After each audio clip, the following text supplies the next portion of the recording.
go off. Something isn't right here. For the person to make money off of that, it required the stock to go down quite a bit in a fairly short period of time. And it wouldn't just be the team losing a match, it would require something much bigger than that. There was another big red flag about this purchase, which is the fact that it had actually been made, number one, on the day of the bombing, but also from an IP address that had been traced to the actual hotel where the bombing had taken place. When 3 explosions targeted the bus carrying the Borussia Dortmund footballers on April the 11th, written notes left at the scene claimed the attack was the work of ISIL. The truth, as is now alleged, is remarkable. On April 21st, the police arrested a man in a southern German city called Tübingen. He was on his way to work, and his name was Sergei Venergold. He seemed like an unlikely suspect because he had no known connections to the Islamic terror world. He didn't seem like a far-right extremist. He didn't seem like a left-wing extremist either. He seemed to be a completely unremarkable young man. A 28-year-old German-Russian man, named only as Sergei W., stayed in the same hotel as the players on the night before the bombing. He specifically requested an upper room overlooking the bushes where the explosive devices were hidden. The media dissected why he would do that, what was his past. He had been inspired by the 2015 terror attack in Paris. And he noticed that in the aftermath of the attack, the stocks of French companies went down. And he believed that if an attack took place that was directed at a specific company, that the decrease in stock price for that company would be even more dramatic. It never occurred to anyone that someone would do that out of greed. We now know that the suspect bought 3 different derivatives on the Borussia Dortmund shares. With all these derivatives, he bet on falling shares. The suspect bought the majority of these financial products on the 11th of April, the day of the attack. If the plot had been completely successful and the stock had reached a value of 0, Venergold would have made up to 570,000 euros, or the equivalent of about $608,000. Ultimately, the plan completely backfired. The attacker, Sergei Venergold, didn't make any money. In fact, he lost money. In court, he would be extremely quiet. He usually kept his hands clasped together. One of the lawyers actually commented that he had never seen a defendant act so calmly. Venergold had served some time in the German military. From that information and from online research, he was able to figure out how to assemble remote detonated bombs that would do what he hoped to do. There were a few days of extremely emotional testimony, including the soccer players who described doubting whether or not they could ever play another game again. It brought everything back up, and it didn't quite help them to kind of process what was going on. Throughout it all, he sat there completely silent. The big mystery that was swirling around the trial was the question of why. He may have simply done it because he wanted to impress a woman. Rebecca is a young woman who has a very troubled home life. She ultimately sees her relationship with Venergold as an opportunity to leave that troubled home. Venergold is a Russian immigrant to Germany. He speaks with an accent. He has anxiety in large groups of Germans. She begins to resent the fact that he has these fears and feels a little bit trapped. Rebecca attempts to dump him on multiple occasions, and he threatens to commit suicide if she leaves him. Venergold apparently told Rebecca that she would soon be seeing a surprise. After being dumped via text message, he apparently began planning for this attack in earnest. Venergold was charged with 28 counts of attempted murder, which carried a maximum sentence in Germany of life in prison. He claimed that he had nothing to do with the attack, but as time went on, he admitted that he had actually been the person who had built the explosives and had set them off. But he claimed that he didn't want to actually kill anybody. Ultimately, Wiener Gold didn't receive the harshest possible sentence. He was given 14 years in prison, but it's still a considerable amount in jail in Germany.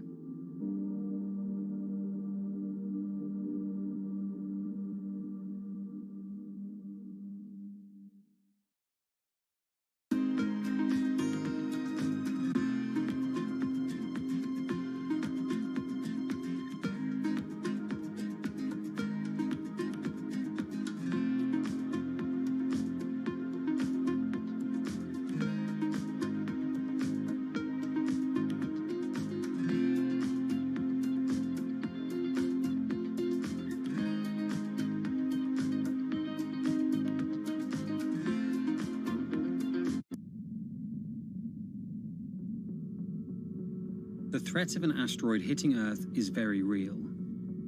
If it's big enough, it's also very final. These are very, very infrequent events. The probability is not zero, though. A blinding flash of light streaking across the sky. About 100 tons of space rock falls on Earth every day. Most of it is so small it burns up in our atmosphere or lands unnoticed away from major populations. No human in the past 1,000 years is known to have been killed by a meteorite, and according to NASA, no large object is likely to strike the Earth any time in the next several hundred years. However, one thing is certain: we haven't found them all. There are thousands out there, and we don't know where they are.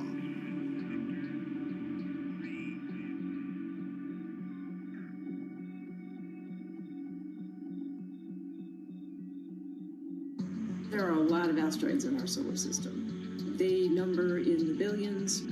Scientists all over the world are working toward detecting and deflecting the most catastrophic of natural disasters. The race is on to find as many of these objects as we can. We have a way of calculating whether or not an asteroid is potentially dangerous or not. I mean, I think it's something worth investing in. It's our existence at stake, right?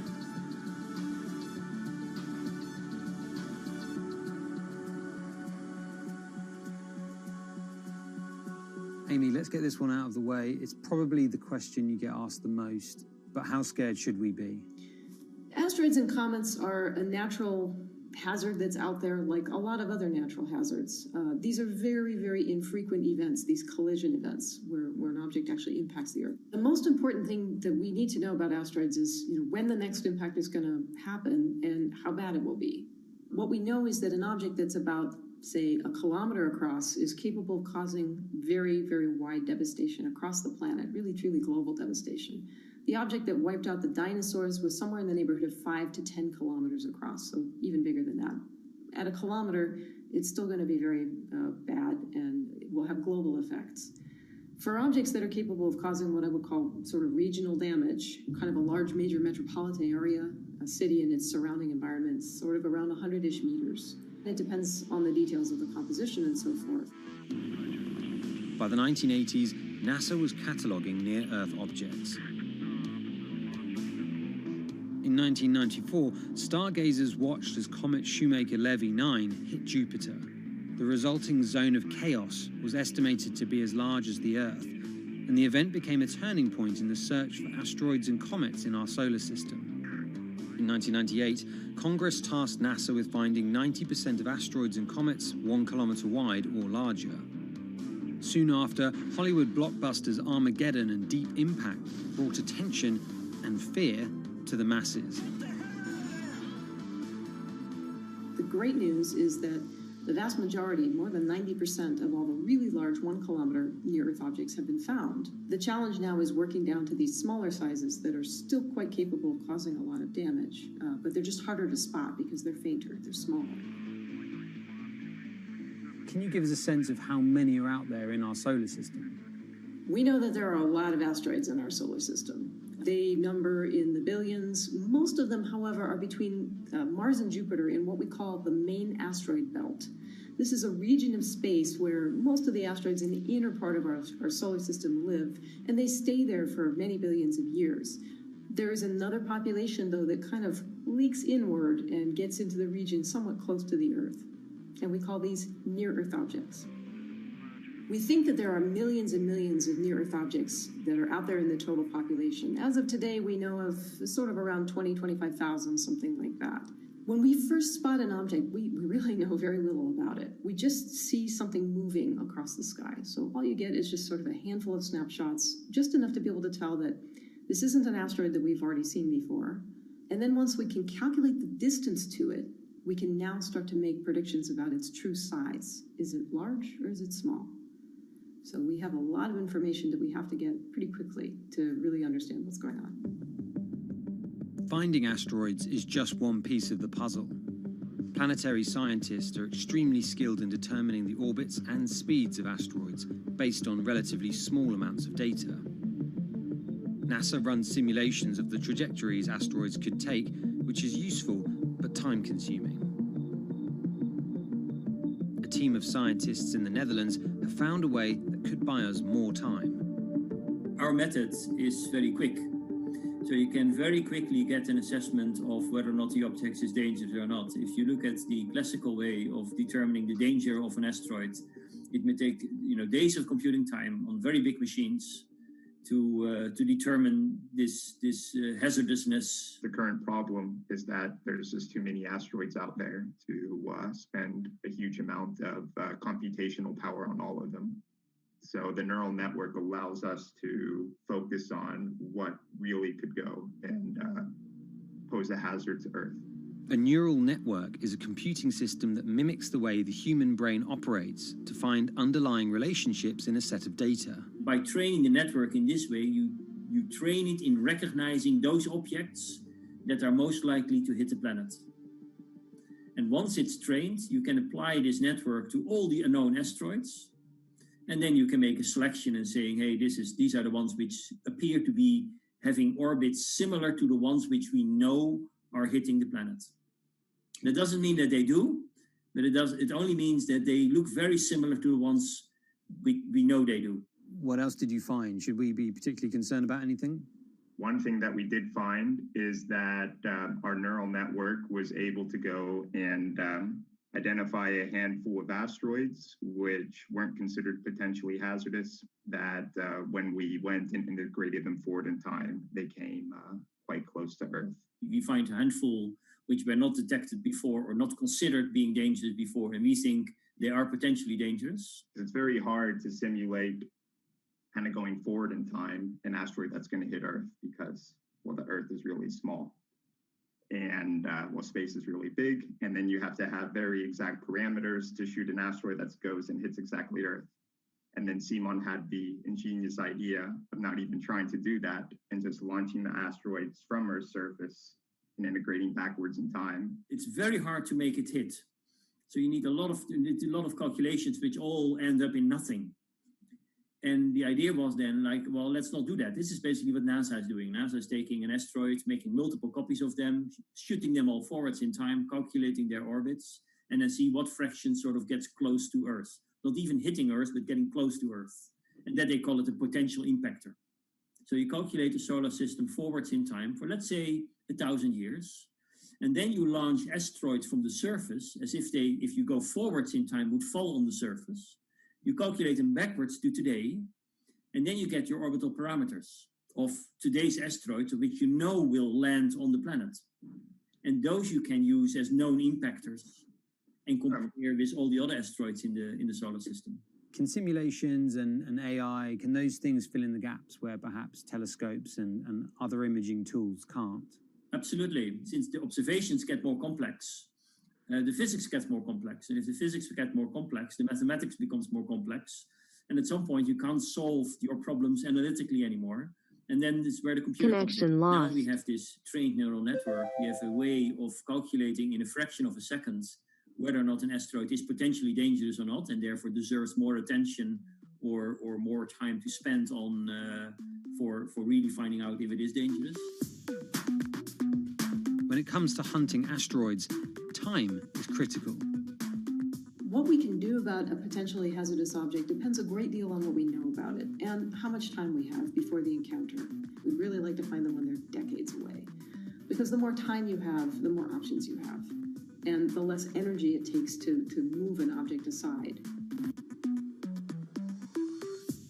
It also means we might not have to resort to launching a nuclear warhead at an asteroid.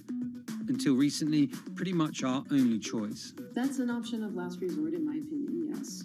We have lots of options available. You can just simply bump into the object and just nudge it out of the way. That's one possibility, and that's kind of, in a way, sort of the simplest thing to think about, just nudging it off its path a little bit with, a massive object, a spacecraft, let's say. It's just kind of like bowling, if you will. If you have a long time or a long stretch of runway in the lane, just a very small twist on the bowling ball will make a big change in where it ultimately ends up. Another option would be something where you take a very big, massive spacecraft and you park it next to the object and you use the force of gravity as a towing rig. That takes longer, though, and you need to be able to send a pretty massive spacecraft, and it obviously depends a lot on how big the asteroid is. Other options start to get more and more complicated, and they range from painting one side of the object a white color and painting the other side dark and then letting the pressure of light sort of perturb its orbit.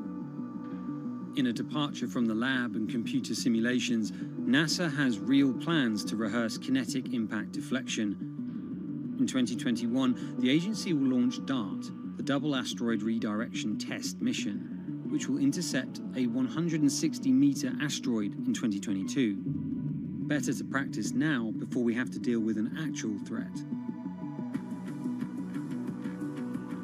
In the meantime, discovering asteroids is our best bet. Thousands of scientists and amateur astronomers around the world make up an informal network that survey the heavens. But that may not be enough. NASA wants more resources to map our solar system and better technology. We need to ramp up our network of sensors, and also we need to just continue to strengthen our network of international observers so that we can get follow-up, because we find these objects when they're distributed all over the night sky. Once we get more observations, we get better data, we can make better predictions. If you look at the big impactors we have had in the last, let's say, 20 years, or maybe 30 years, or 50 years, most of them we haven't seen coming. So the real danger, I think, comes from the objects we don't know about, and not from the objects we do know about. This particular natural disaster, like a lot of natural disasters and like climate change, is a problem of the global commons. So the thing that we risk collectively is that it sort of then becomes nobody's problem, and nobody takes ownership over it. The asteroids are all over the sky. They just truly cross boundaries and borders with a second's notice. I kind of imagine in the future maybe lots of small satellites around the Earth that are always going and looking outward. I mean, I think it's something worth investing in. It's our existence at stake, right?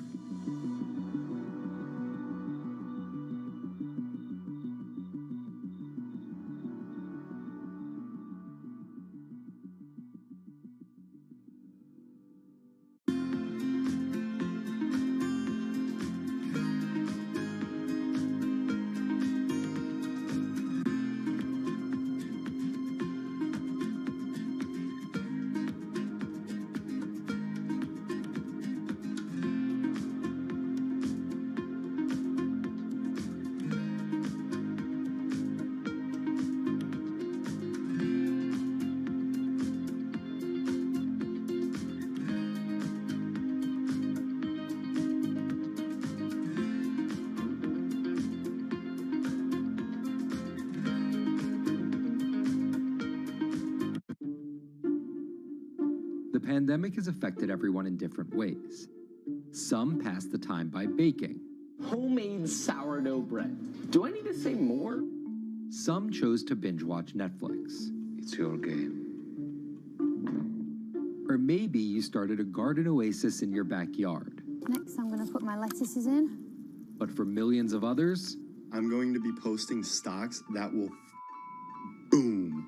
They wanted to uproot the financial industry. Let's just lock it on up and take $15,000. Here's a stock that can change your life. I see a stock going up and I buy it, and I just watch it until it stops going up, and then I sell it. I have gained over $3 million. I want some free money. I don't think you can overstate the online communities or social media's influence on financial markets. A large group of inexperienced investors who discuss their plans on social media platform Reddit have shaken up the stock market in a big way. The stock that everybody's talking about right now is GameStop. Video game retailer GameStop is set to continue their head-spinning ascent today. The revolutionaries on Reddit are spanking Wall Street's ass. The more these stocks go up, the more the big guys are getting creamed and losing billions of dollars. This isn't a wealthy person's game anymore. Anyone can play it. I took up a little bit of a new hobby, and I am interested in day trading. As an investor nowadays, you don't have to look a specific way. You don't have to wear specific clothes. You don't have to be doing it from a trading floor on Wall Street in like a high-rise building in downtown Manhattan. The narrative of what's driving the markets is no longer being held in secret offices in New York and Boston of privileged people talking to other privileged people. It's right out in the open. It's on Twitter, it's on Reddit. From brokerage apps to Discord channels and subreddits to TikTok finfluencers. One of the last holdouts in the world of disruption, finance is next in line.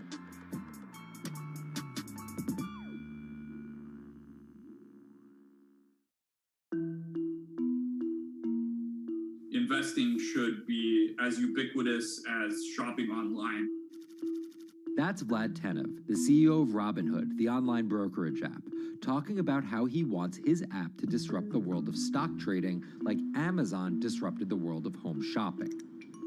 And I think that speaks to exactly the mission that a platform like Robinhood has, which is to democratize investing.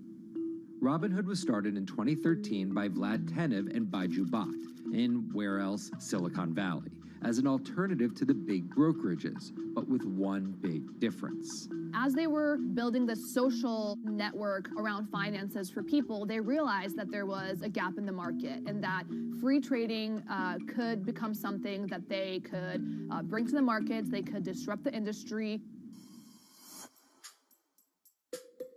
While no-fee trading is industry standard today, it was unheard of when it was first introduced. The online brokerage industry was really innovative when they came on the scene 10, 15 years ago, but they kind of stopped innovating where you haven't seen those commissions come down beyond $5 or $6 or $7. Robinhood think that by offering zero commission that they're going to push people onto this platform. And on top of no-fee trading, the customers Robinhood was courting have been long overlooked in the world of finance. So the typical customer of a Charles Schwab, for example, is putting a lot more money in that brokerage account than the typical customer at Robinhood. Even today, with all of its popularity, the median account size is about $240. There's Fidelities and the Schwabs and the E-Trades of the world. They look down their nose at those kind of accounts. I don't want a $1,000 account. They're just a headache. I want a $100,000 account. And this is key here, right? Because the thing about Robinhood that's different than every other single brokerage platform is how easy it is to use. The design of the Robinhood app really has in mind a user who might be coming at this absolutely cold. The fonts are very well sized, the shapes, the colors, all of that is something that the founders of Robinhood paid really close attention to. And by creating an interface that catered to a newer investor, they were able to gather a pretty healthy group of customers. And by 2019, they had about 10 million customers.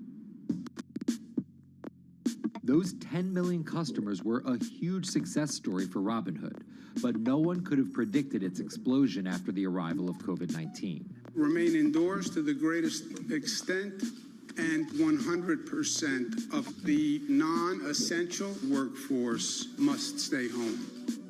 What we saw when the pandemic hit was the growth of Robinhood users absolutely turbocharged.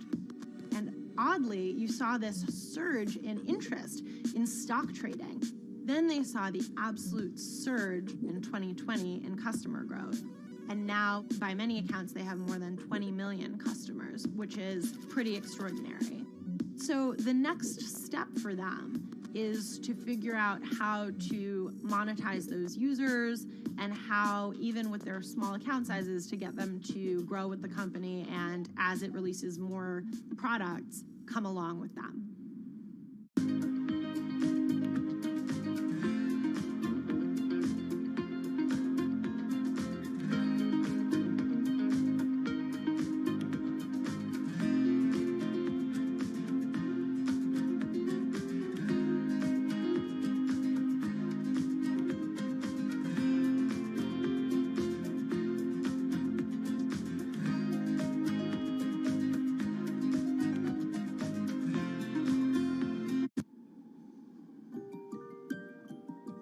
Robinhood would become one of the COVID economy's breakout successes.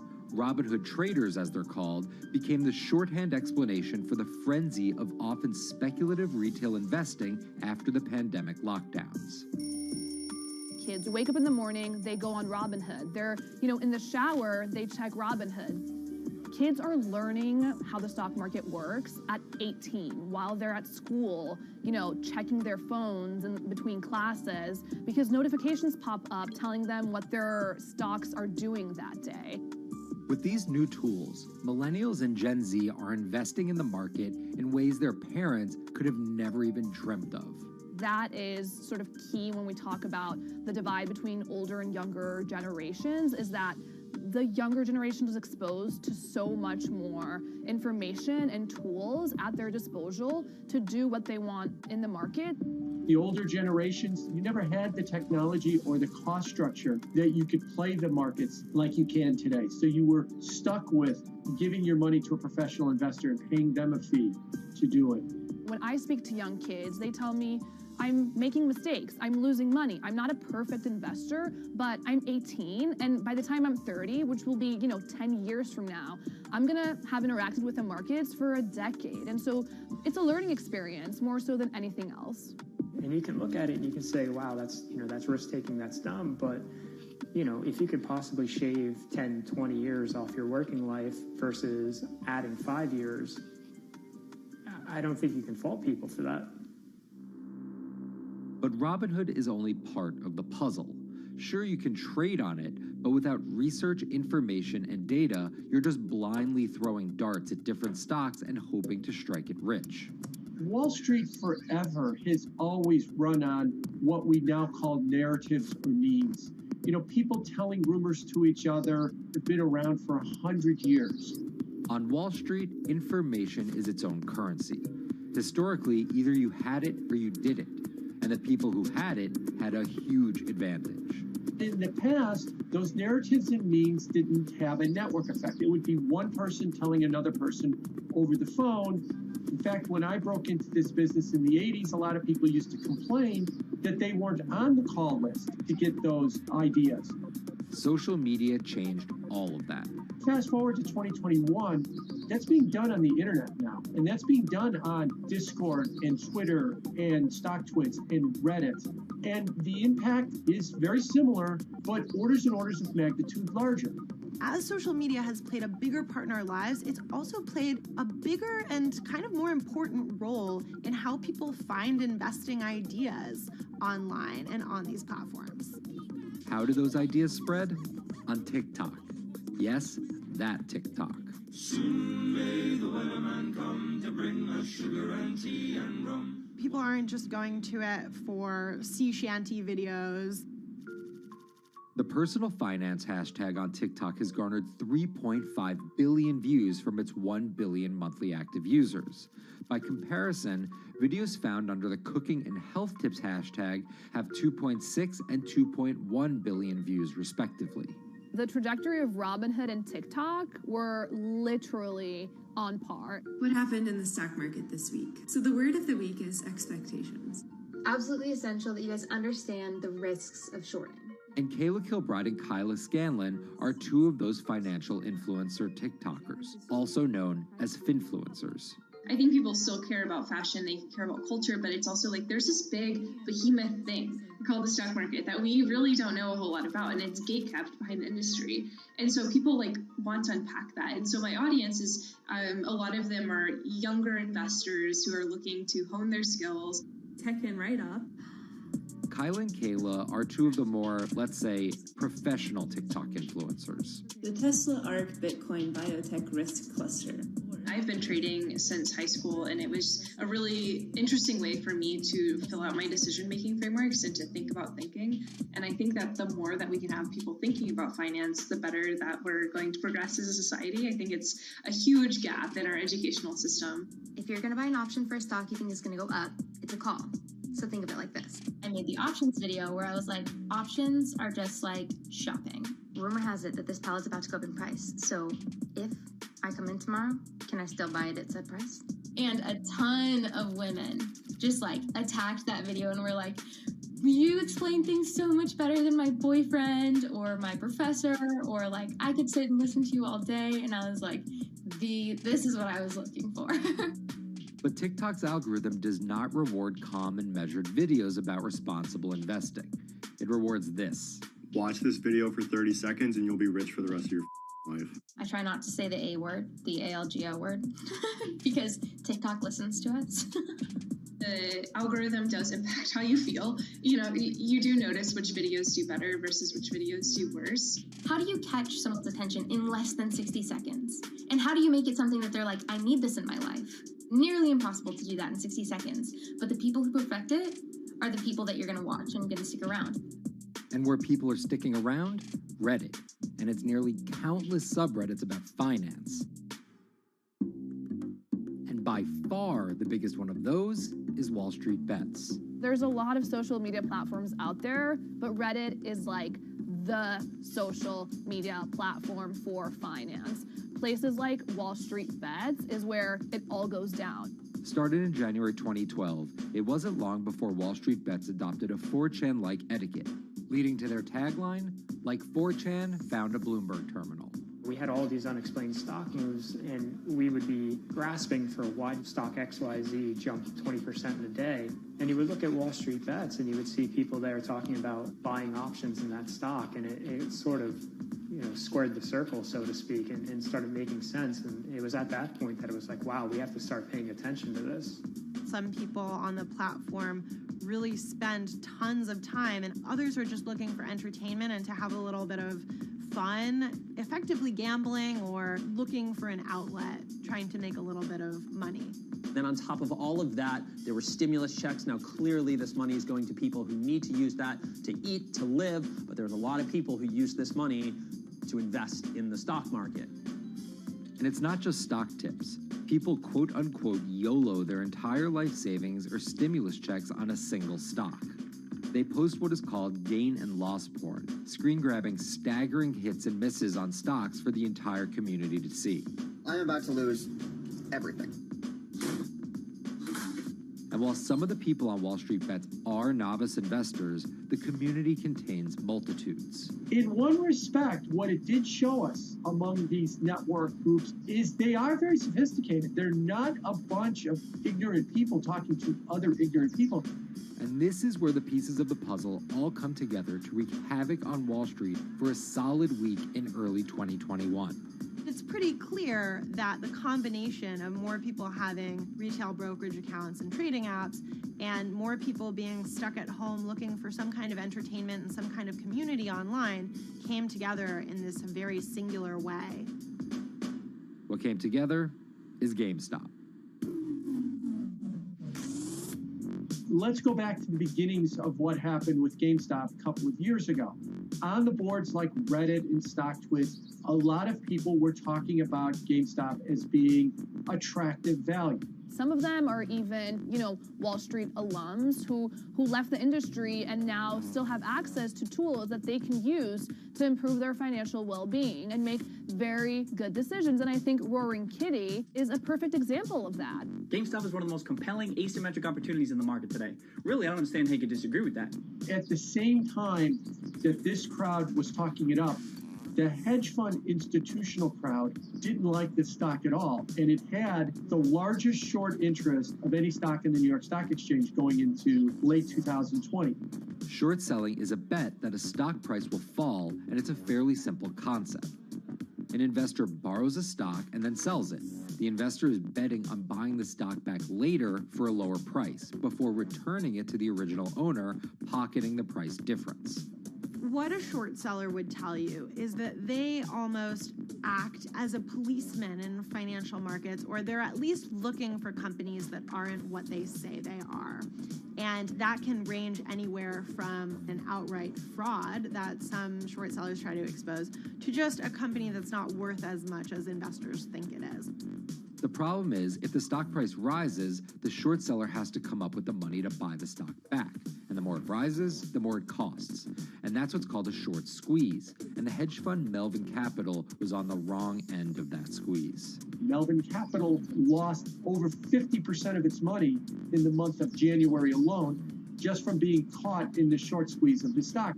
This is where the disruption comes in. One of the most wild stories you're ever going to see. GameStop shares absolutely going nuts. In less than a year, the company's stock has jumped from less than $3 a share to almost $350. Cheers, everybody!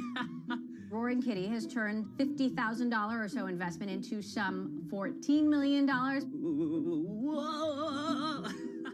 Investors all over social media use the free trading app Robinhood to wreak havoc on Wall Street. They're actually piling on into some of these stocks to really hurt the professional short sellers. And they all used Reddit, Twitter, TikTok, and Discord to tell one another to keep buying and, quote, hold the line and not sell GameStop. People are getting cheerleaded for jumping in, buying at the highs. They're saying, keep going. And it was working too, until Thursday morning, the trading app Robinhood sent out this tweet. In light of current market volatility, we are restricting transactions, including GameStop. People were really angry. Robinhood was supposed to allow the regular people to play the same game these big boys are playing. But instead, we were all taken for schmucks, and they screwed us. Shares of GameStop are jumping again now that retail investors are being allowed to buy shares of the stock. But what we learned is that when people organize online, they have the ability to disrupt the market. And it was a big sign the ivory walls of the institution aren't as powerful as maybe the institutions thought them to be. I don't know if pumping up GameStop was the best use of billions of dollars, but I think that as a signal to society, it was pretty interesting and powerful. The GameStop saga was so impactful that both Vlad Tenev and Roaring Kitty were called in to testify before Congress to clarify each of their roles in the saga. One thing that's emerged from the congressional hearings is that they're interested in how retail brokerages make money and whether they're keeping the best interests of their customers in mind, but it's pretty fuzzy as far as what they would actually do as a result.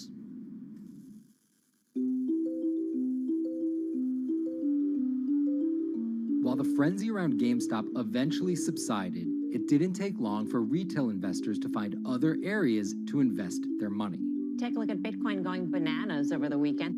Bitcoin forms a brand new all-time high. It was after GameStop started to drop that we saw Bitcoin really go up to over 60,000. How much further does this rally have to run? It's compelling to say that money shifted from one venue to the other. While correlation doesn't equal causation, there's a chart out there showing an inverse correlation on meme stocks going down and cryptocurrencies going up. There's definitely an aspect where people are making money on stocks and then moving, they're agnostic, they're not hedge funds. They can invest wherever the hell they want. It's a classic sort of momentum trade. They're going to wherever the winners are and they're willing to jump on and, ride it. So whether it's meme stocks like GameStop, meme coins like Dogecoin, or entirely new ways to invest in art like NFTs, the new kind of retail investor is making its presence known.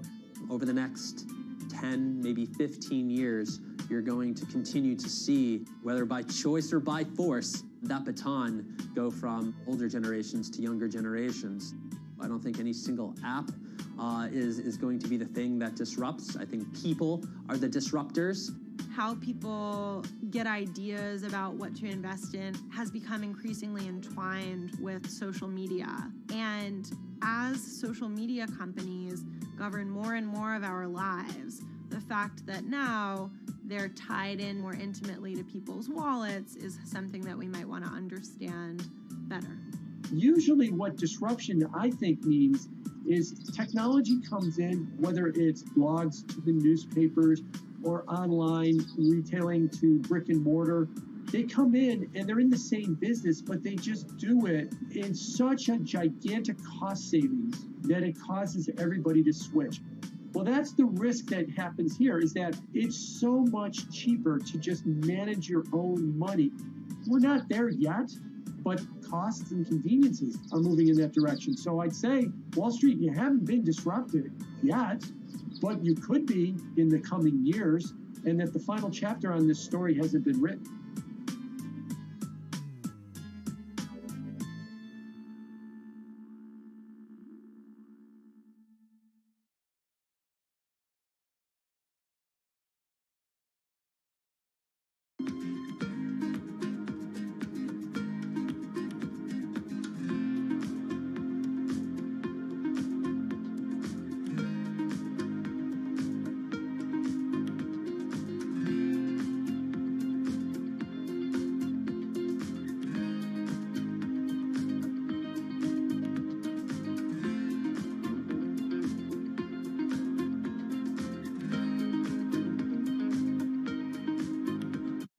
Meet Bloomberg's own David Nicholson. Now, his happy place is out in the field, on the open road. But like the rest of the world lately, he's been working from home a lot more than he's used to. COVID-19 has prompted a massive urban exodus as professionals of every ilk yearn for more space to live and work.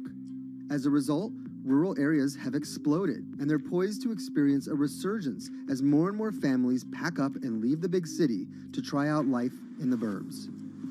But there's one problem with that. Not all internet speeds are created equal. Anyone who might need to upload or download large files for a living may not want to pack up and move to that cabin in the woods just yet. Now, David's house isn't a cabin, but it is in the woods, and inexplicably, his internet is workable. My internet is okay. I pay a lot for it. It's around $140 a month. The download speed's great, and the upload speed is terrible, which is really bad for my work because I have to upload these massive files. But I'm definitely one of the more lucky ones in this community. Just a few miles down the road, my buddy has awful internet. It's usually under 2 down and under 0.2 up, so it's often unusable. Some days it's around 1, and other times it'll drop down to about 0.2, 0.3. I just want to be able to have internet at my house without having to go outside the normal ways of acquiring internet. It's really frustrating. We're literally a few miles away from downtown, and it just cuts off. This is a problem, and the solutions are not there yet, because getting high-speed internet in rural areas en masse is something our providers may simply not be ready for.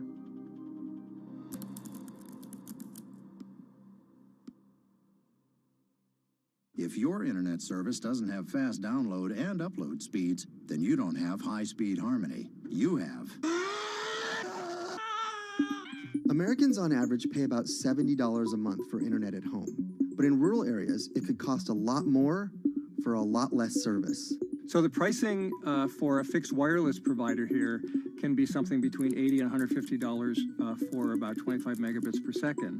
However, gigabit service, which is 1,000 megabits per second and symmetrical, is running at about $119 a month or $130 a month.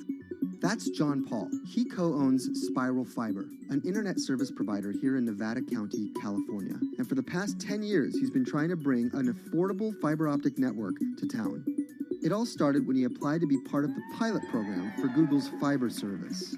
Across the country, civic boosters have been going to extremes, chanting, singing,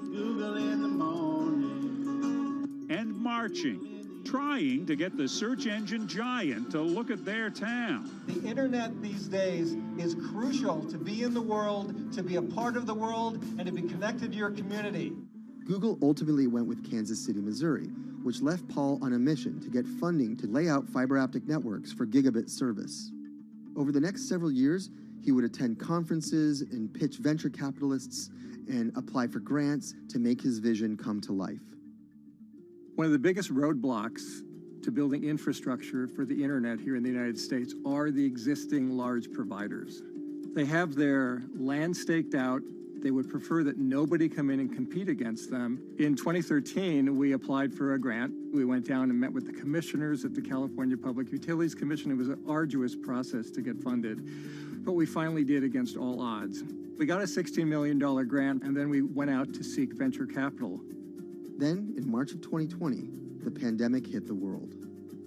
Everybody got locked down, and everybody came home, and everybody started using the internet. And I remember seeing on one of the local fixed wireless providers' websites, they've said, hey, we know you're all staying home, but please don't use too much video, and please don't use too much bandwidth. And I thought, that doesn't work.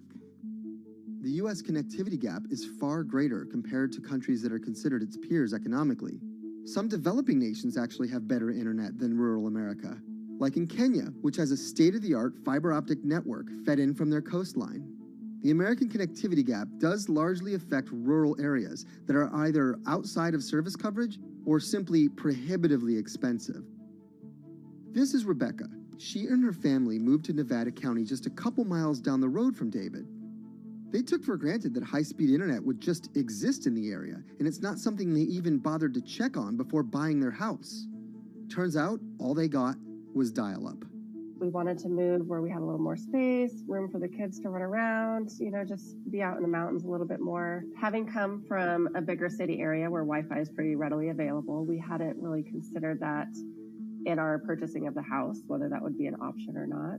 When school started, and now that we are remote learning with our children and we're doing everything from home, we didn't have the option to do that at our house. So every day when school would start, we'd have to pack the kids up and we'd go to my in-laws' home. They have a little cabin up in this area that does have Wi-Fi already. Rebecca's situation is the norm in rural America.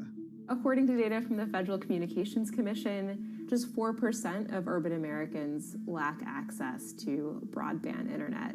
That's compared to almost 40% of people who live in rural areas. While that was the case, there were also racial and socioeconomic divides in terms of who had that access. In addition to that geographic difference, low-income African American students, Latino students, and first-generation college students were more likely than others to have only one device at home that's shared among multiple siblings and or lack access to that actual connection.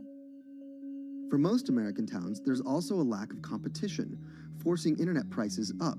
And large providers like AT&T and Comcast aren't incentivized to expand service to these rural communities. This is how Xfinity makes life simple, easy, awesome. So in our area, we have a small imprint of Comcast, but they're not going to go out to the more rural areas. It's just not cost effective for them to do it as a large company. In order to lay fiber cable, you're actually physically digging trenches into the ground. And for internet service providers, they're primarily focused on maximizing their profits. And so the fewer customers you have, in any square mile and the more fiber you have to lay, that's just kind of harder to pencil out from a purely economic standpoint. AT&T released a statement on the matter, expressing the need and desire for government assistance to fund fiber optic expansion to areas deemed unprofitable. Comcast released a similar statement encouraging more public-private collaboration on this effort. Federal agencies do offer grants to help communities build broadband networks, but many have argued that there's not enough flexibility on how to use these funds. The COVID-19 relief package passed by Congress in March and signed by President Donald Trump awarded $43.3 million to 51 projects on the East Coast alone. But it also stipulated that these projects needed to be up and running by December 30th. For contractors who plan projects months and years in advance, it's a scramble to rearrange their schedules to meet that deadline. So what we've been asking the federal government to consider is at least have, as long as the projects are getting started, knowing the projects are being put into place to expand both remote learning, working from home, and opportunities like that that are truly driven from COVID. We're moving as fast as we can regardless, but hopefully they'll give us some more time. Talking to John Paul, it's clear that he believes broadband is something that can transform a community and should be considered a public good. One of the first communities to come on in the United States with full-on gigabit service was Chattanooga, Tennessee. Now, they're a bigger city, but they're a city that was economically in a downturn. In the last 15 years, the city of Chattanooga has turned around in an amazing way. It's a nexus for young people to move to. It's a place where technology happens. It's not just about logging on to Zoom, to connect with your colleagues who might be in New York City. It's also your ability as a small business, operating in the town of Nevada City or wherever it may be to, quickly upload your payroll documents or something onto the cloud, or to quickly, swipe a customer's credit card. There's just some really basic business functions and mechanics that I think people in big cities really take for granted, and that are just going to be a much bigger challenge for small business owners in rural areas.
Historically, the marginalized people, you call them as untouchables or Dalits, they have been kept away from the center of the knowledge. Once you are born into a caste, it is very difficult for you to grow beyond that. You are stuck in that identity.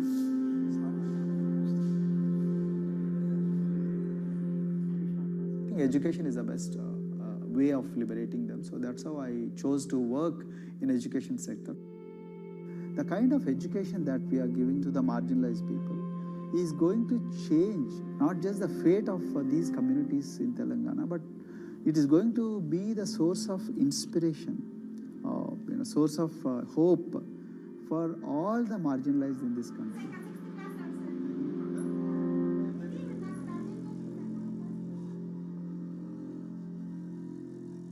Greatest flight in India is the system of caste. For generations of Indians, the social code known as the caste system has defined how people earn a living and whom they marry. Although outlawed 7 decades ago, castes remain a significant factor in deciding everything, from family ties and cultural traditions to educational and economic opportunities.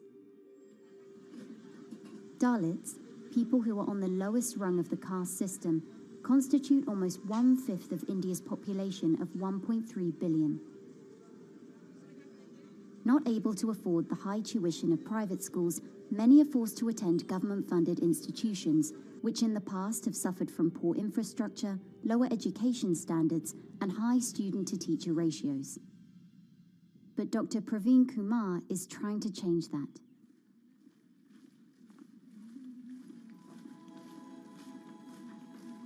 I am currently working as head of Telangana Social Welfare Residential Schools. So totally above 400 schools I manage. These are all residential schools for the students who are historically marginalized but talented and then poor. My friend also Of them, 60% are girls and then 40% are boys, because girls are more marginalized among the marginalized. Their voices are always suppressed. My approach to improve the conditions in the schools has been put your eyes and ears on the ground always. Talk to the parents, talk to the teachers, talk to the students, stay in the schools and then understand their problems, their challenges, both in classrooms and then the corridors and the dorms. Then go to the dining halls and see what kind of food they are eating, and then go to their homes and then what kind of food they are getting and what kind of challenges the parents have. One of the important changes that I brought in after I took over was to complete the transformation of mother tongue to English medium, because English medium, as I said, English is the language of emancipation, and language that connects you to the whole body of knowledge in the world. So we had to train a lot of teachers. Refer to the dictionary also, okay, and find out the new meanings. As well as describe about. Hey, Richita, how are you? Hi, Sindhu. Fine, thank you. And how about you? I'm fine too. It's been a long time. Identity is extremely important. There is a scientific evidence to prove that your sense of identity is extremely crucial to your growth as a successful human being in your life. If you accept an identity which is very humiliating, which reminds you of very painful past, I think that identity will not help you to grow. I'm not saying that you should forget your past. I'm not saying that, but that should not be the bubble in which you must live always.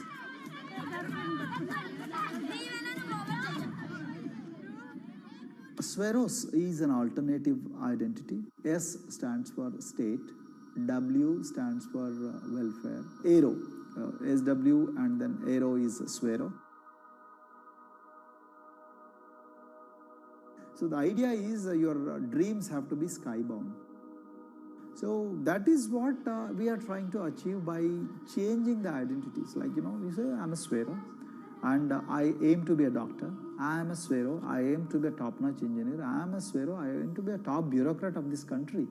I'm a Swero, I want to be a very good actor or a musician in this world.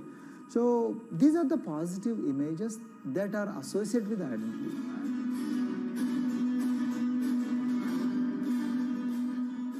Just to give an example to you, in 2012, in our institution, we used to produce about 6 doctors per year. But because of our, this self-liberating ideology of Sveroism, we have, this year, we have produced about 189 doctors.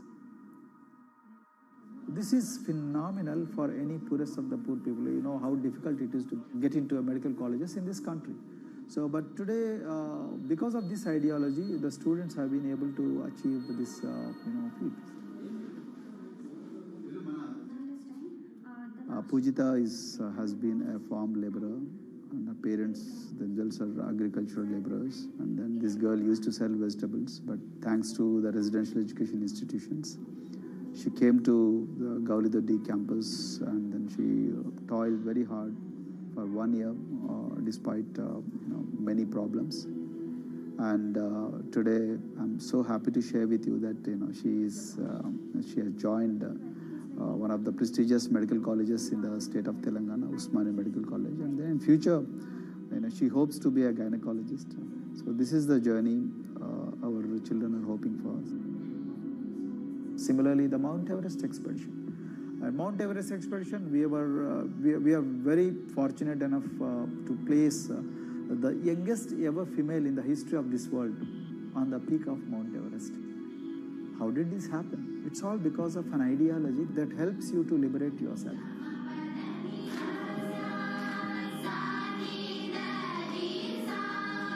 We brought a lot of extracurricular activities, and most of them got institutionalized now. So, for example, music. Similarly, the games. We have so many coaching academy. We have boxing academy, we have wrestling academy, we have handball academy. So we have, kabaddi, the traditional Indian sport. We have golf. We have introduced the golf also. Like golf is generally played by so-called rich people, but today even poorest of the poor people also are being trained in golf in our schools. Wow, very So our intention has been to give all 360 degrees, type of opportunities to the students, so that whoever is interested in whatever activity, they can go and then do it. Break the barriers, break the fence, at least mentally, because poor people have been programmed to be victims, programmed to be subjugated, programmed to be on the margins, always, programmed to feel inferior. We wanted to change all that. There are certain games which are exclusive to rich people.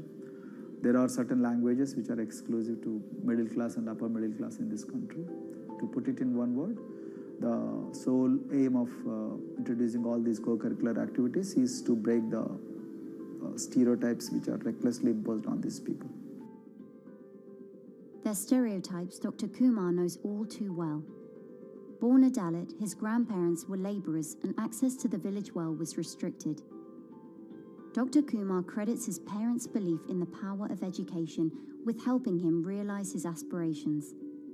He went on to join the Indian Police Service, attended Harvard University, and then began pursuing educational reforms back home.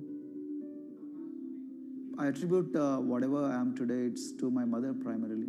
They educated me in the village, although there were no good schools. So then I stayed in social welfare hostels, the hostels which are managed by government for the poorest of the poor kids. I passed with reasonably good grades. Then I went to university, and then I faced worst form of discrimination in the universities. There were in those days I'm talking about. So the bathrooms and the toilets were exclusively meant for scheduled castes and scheduled tribes.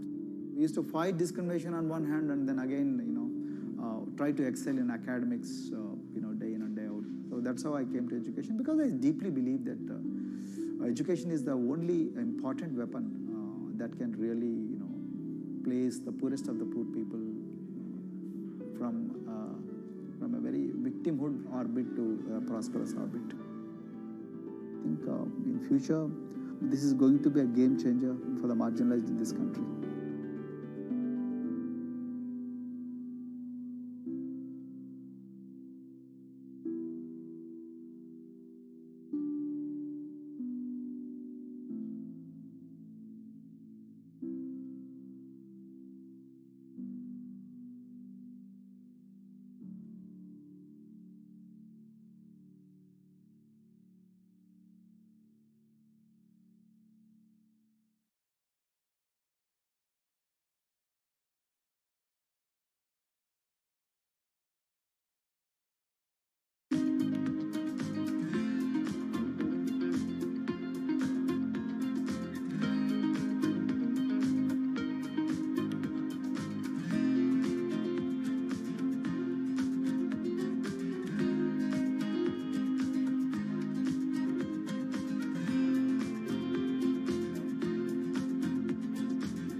If you look at a thermal image of a city and then compare that to a map of vegetation, you'll find that where there's greenery, the temperature is lower.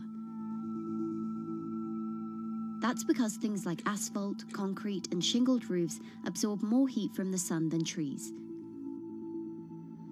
This is the urban heat island effect, and it accounts for higher temperatures in cities, often by several degrees compared with their surroundings. It's becoming a huge risk to human health as growing urban populations exacerbate the heating effects of climate change. Heat waves kill more people than any other extreme weather event, more than tornadoes, hurricanes, and even floods. That's why urban heat island mitigation strategies are being studied in Singapore by a group of researchers. The government-backed project called Cooling Singapore is now in the process of combining everything they've learned to create a digital tool that can help cities all over the world, starting with Singapore.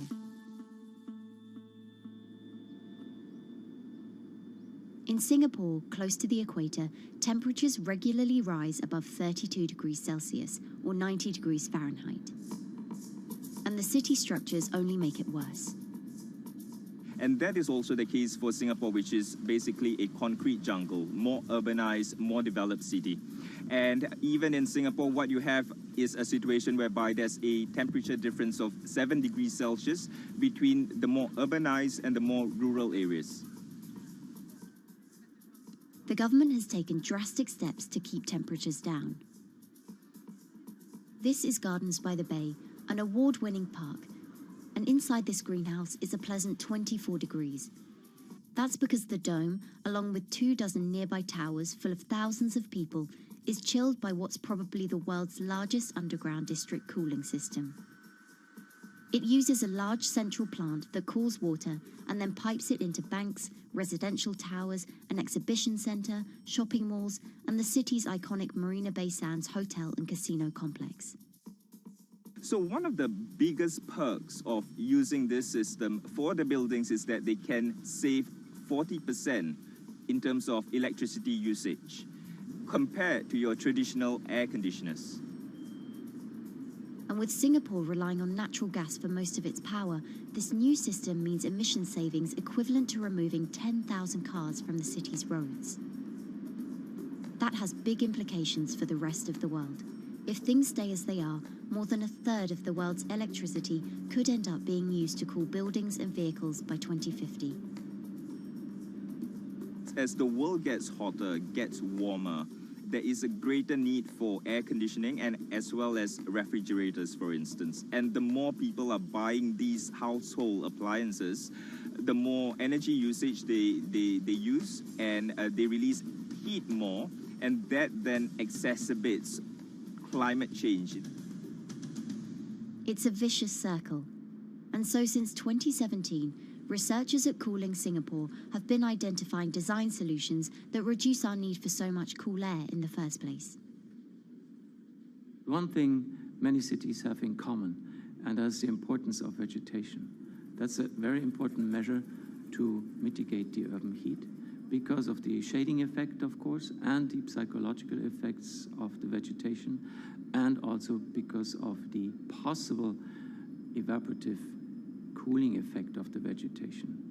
Vegetation can be, of course, on the ground floor in form of trees and shrubs, and you can walk under them. This is the so-called canopy layer that the vegetation forms above us.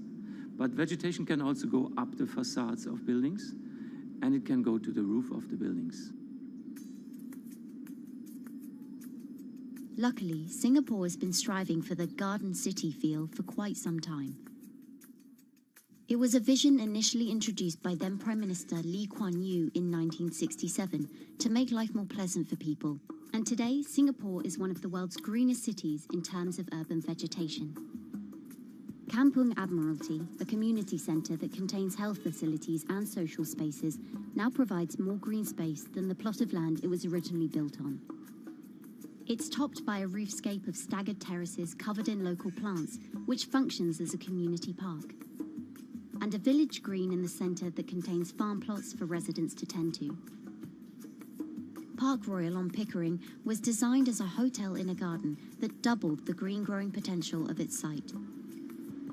There's now 15,000 metres of sky gardens, reflecting pools, waterfalls, planted terraces and green walls.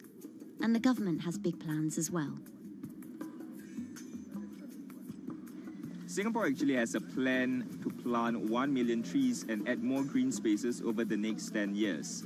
It is actually a mix of wanting to reduce the urban heat island effect, but on the other hand is also to get the people to be more connected to nature. But it's not enough. The city-state has still been warming twice as quickly as the world average over the past 6 decades. That's why Cooling Singapore has developed a catalogue of other potential heat mitigation measures. When you try to mitigate the urban heat island effect in a city or in any building, in a village as well, the first place to start is by shading of the windows. You have to keep areas clear so that the wind can move through it. Water of a certain depth can act as a very good thermal buffer. If you have to construct heavy buildings such as high-rises, at least you can make the surface, the facade, less heavy, and you can protect it from direct sun penetration. We have to make sure that no combustion engines will be in the city in the medium to long-term range. So ideally, the electricity production is outside of the city, and you bring just the clean electricity into the city. You can at least minimize the use of energy in the city, and you can start to slowly convert the roofs, the facades of the city into production areas for renewable energy. In Singapore, unfortunately, this is a limited option, but in the long run, it could produce up to 20-25% of the energy, of the electricity needed in Singapore, if all the roofs and the areas in the buildings, on the facades would be used to do that. With so many different ideas, Cooling Singapore is also designing a virtual model of the city to test them out. It's called a Digital Urban Climate Twin, or DUCT, that will calculate how each element of the city's design will impact the urban heat island effect. That means we model not only the geometry of the buildings digitally, but also we model the transportation, the insulation, the temperature, the radiation coming from the sun, the weather, the local climate, the even very, very microclimate of the city, the water, the movement of people in the city. We can invent scenarios, we can design scenarios, test them before we actually build them, and if they test very well and we are sure that they will function, then we can start to build them and put them into reality.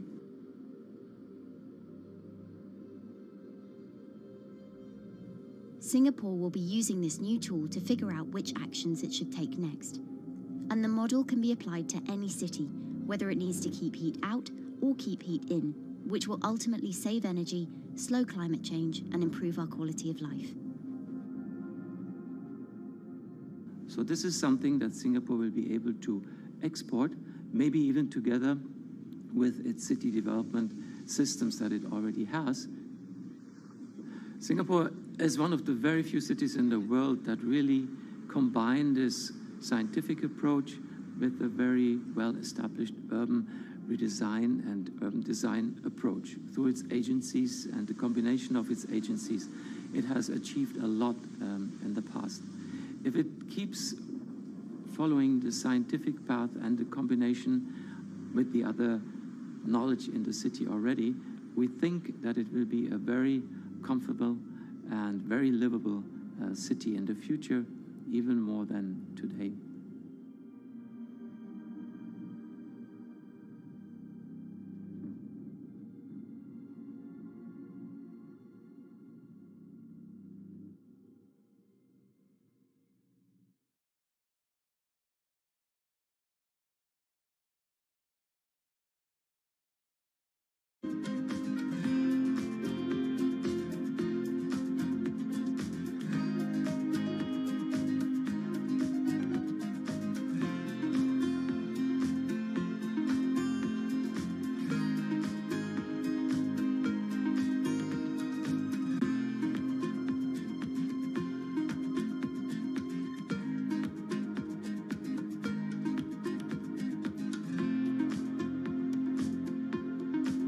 Times are tough.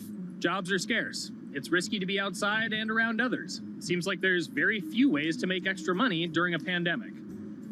So I guess I'll just hunker down and binge social media until this all blows over. Wait, don't these people make money? How do these people make money?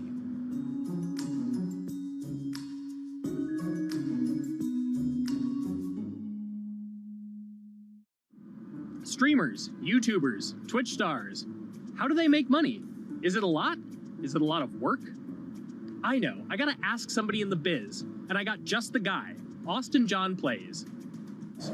This is your full-time job now, right? As of November of last year, yes. This was always just kind of like a side thing. Like, any money that I made from doing my videos and whatever else, I never touched that because I didn't really think of that as being like real money. And then it started coming in more and more. And then it was like I hit my first day that I broke $1,000 and I was like, this is actually going to be money.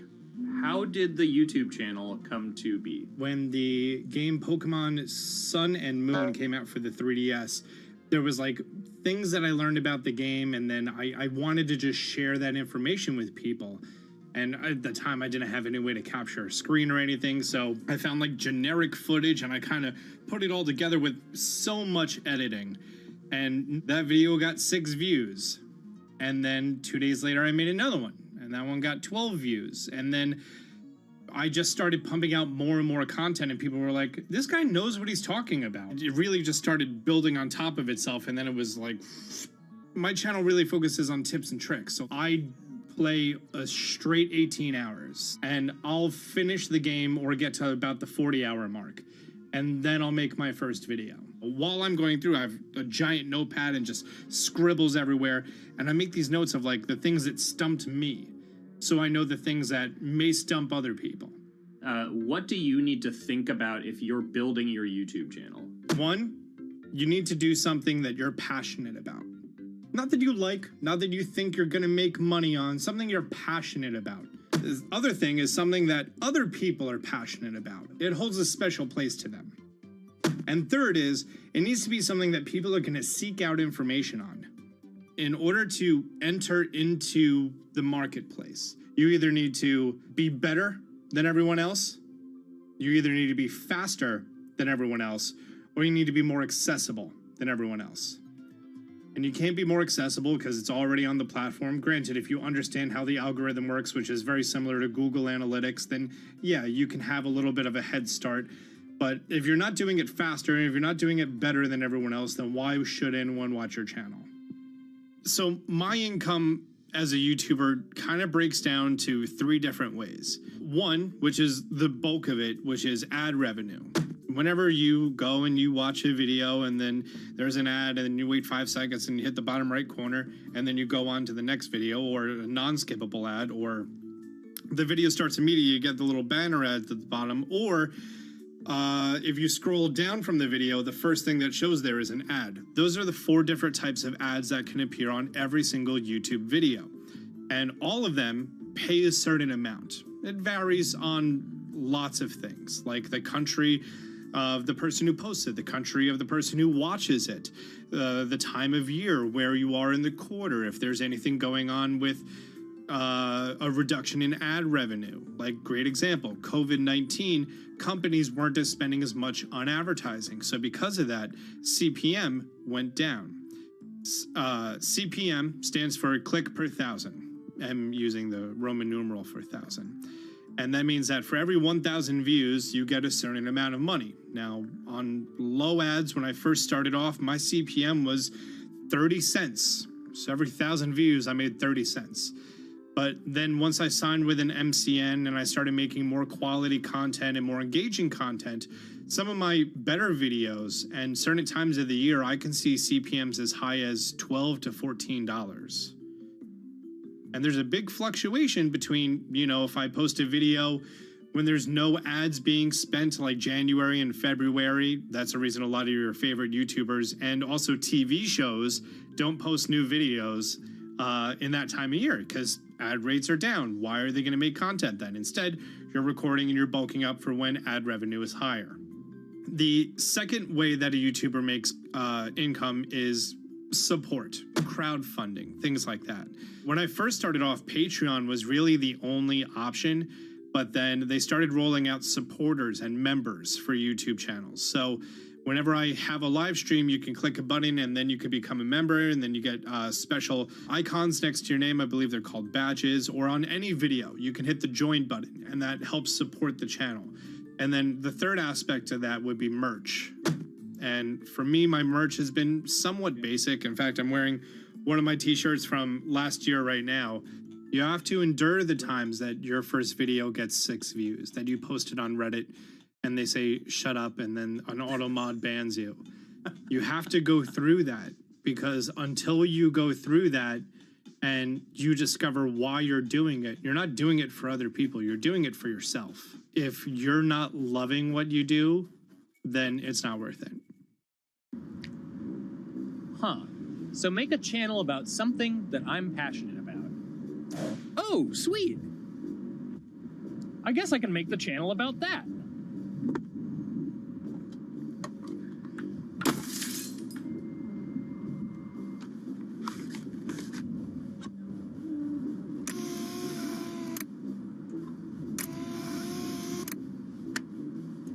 Now, how do I grow an audience? How do I get popular? It's all about diversification, right? You have to have a massive Twitter following. You have to have a massive Instagram following. You have to have a massive YouTube following.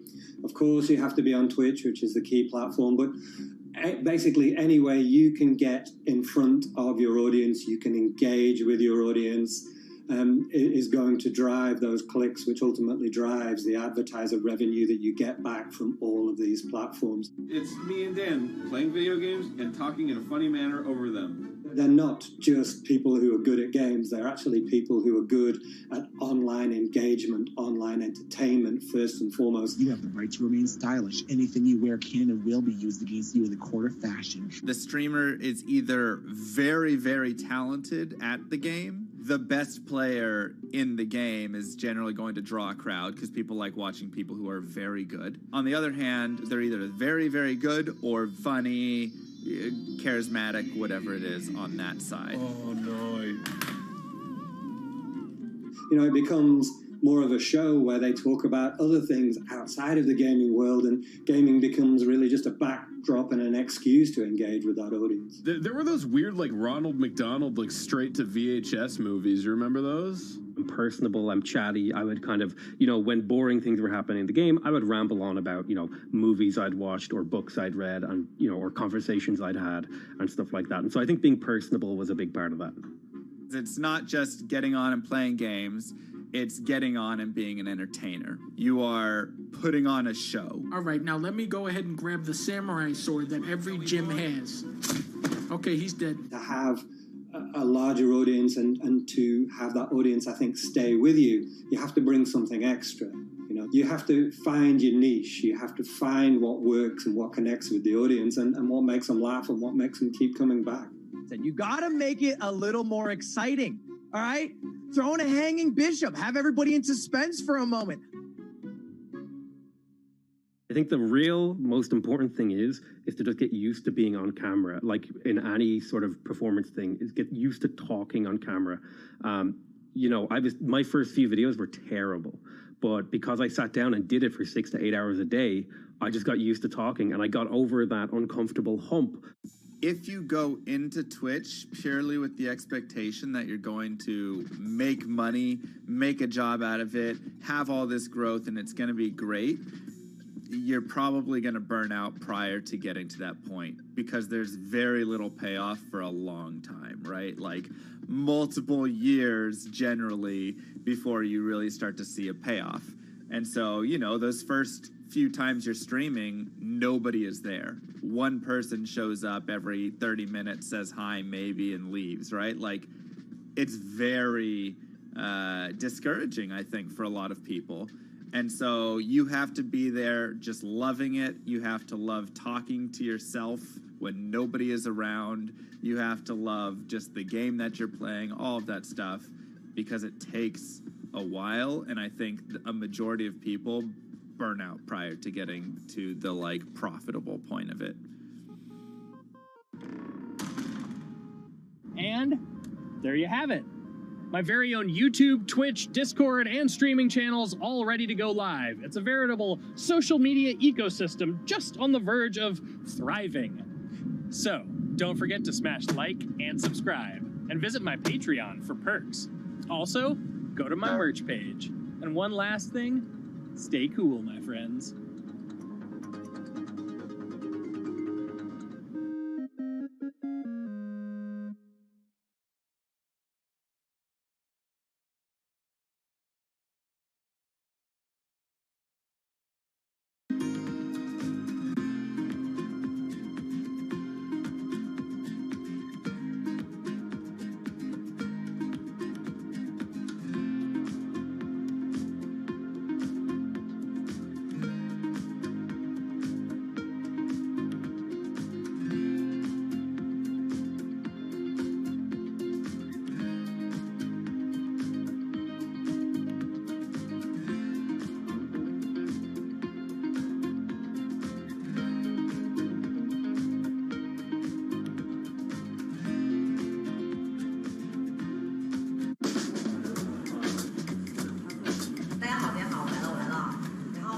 This is live stream shopping, one of the hottest trends in China.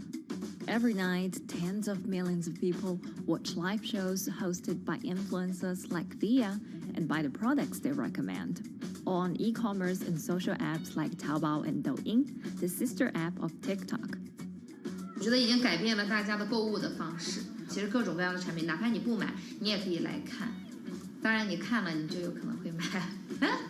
It's not about, only shopping. It's about the experience. It's about having fun. You got to see 3D. You got to see in some kind of action. It's almost like a theater act. The internet craze has taken over China. By the end of 2020, the country had almost 400 million live stream shopping users. China's live stream e-commerce market has also grown dramatically, with an estimated value of $161 billion in 2020. It's becoming popular outside China as well. So, is live streaming the future of shopping?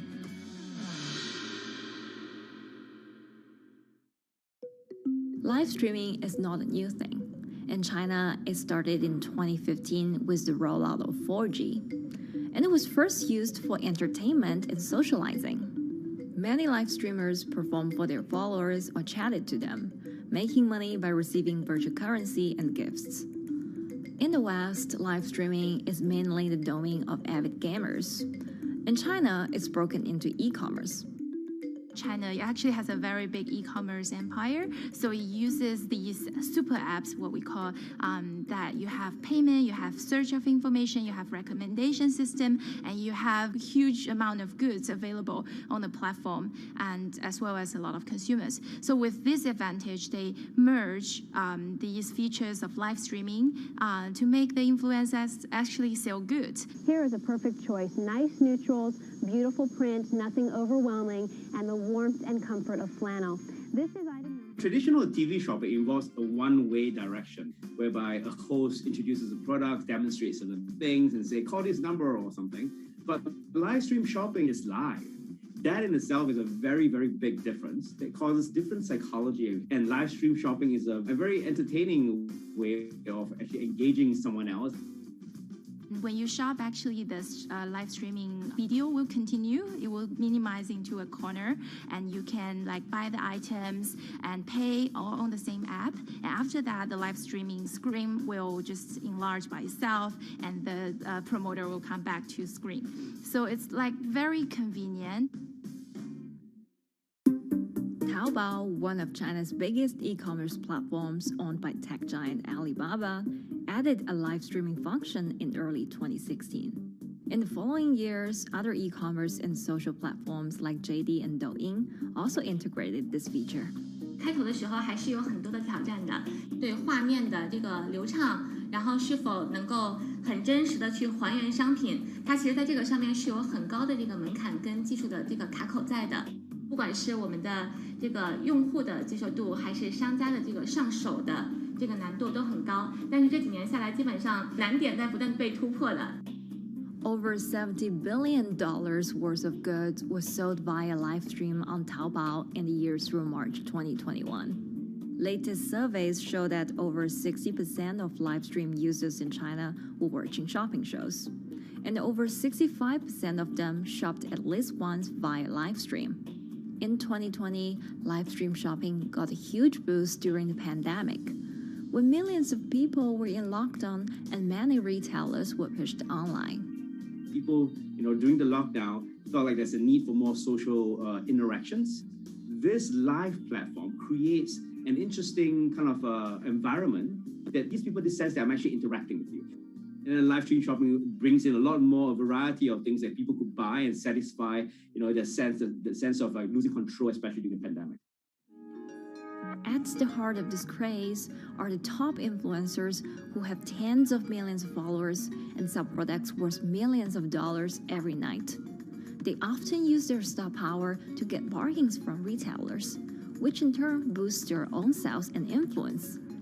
So if you think about China's live streaming, you have to know the king and queen of the influencers. The queen of live streaming, Via, she is actually having the biggest viewership and the biggest sales volume for a long time on Taobao platform. She can sell everything from like Gucci sunglasses, lipsticks, homes and cars.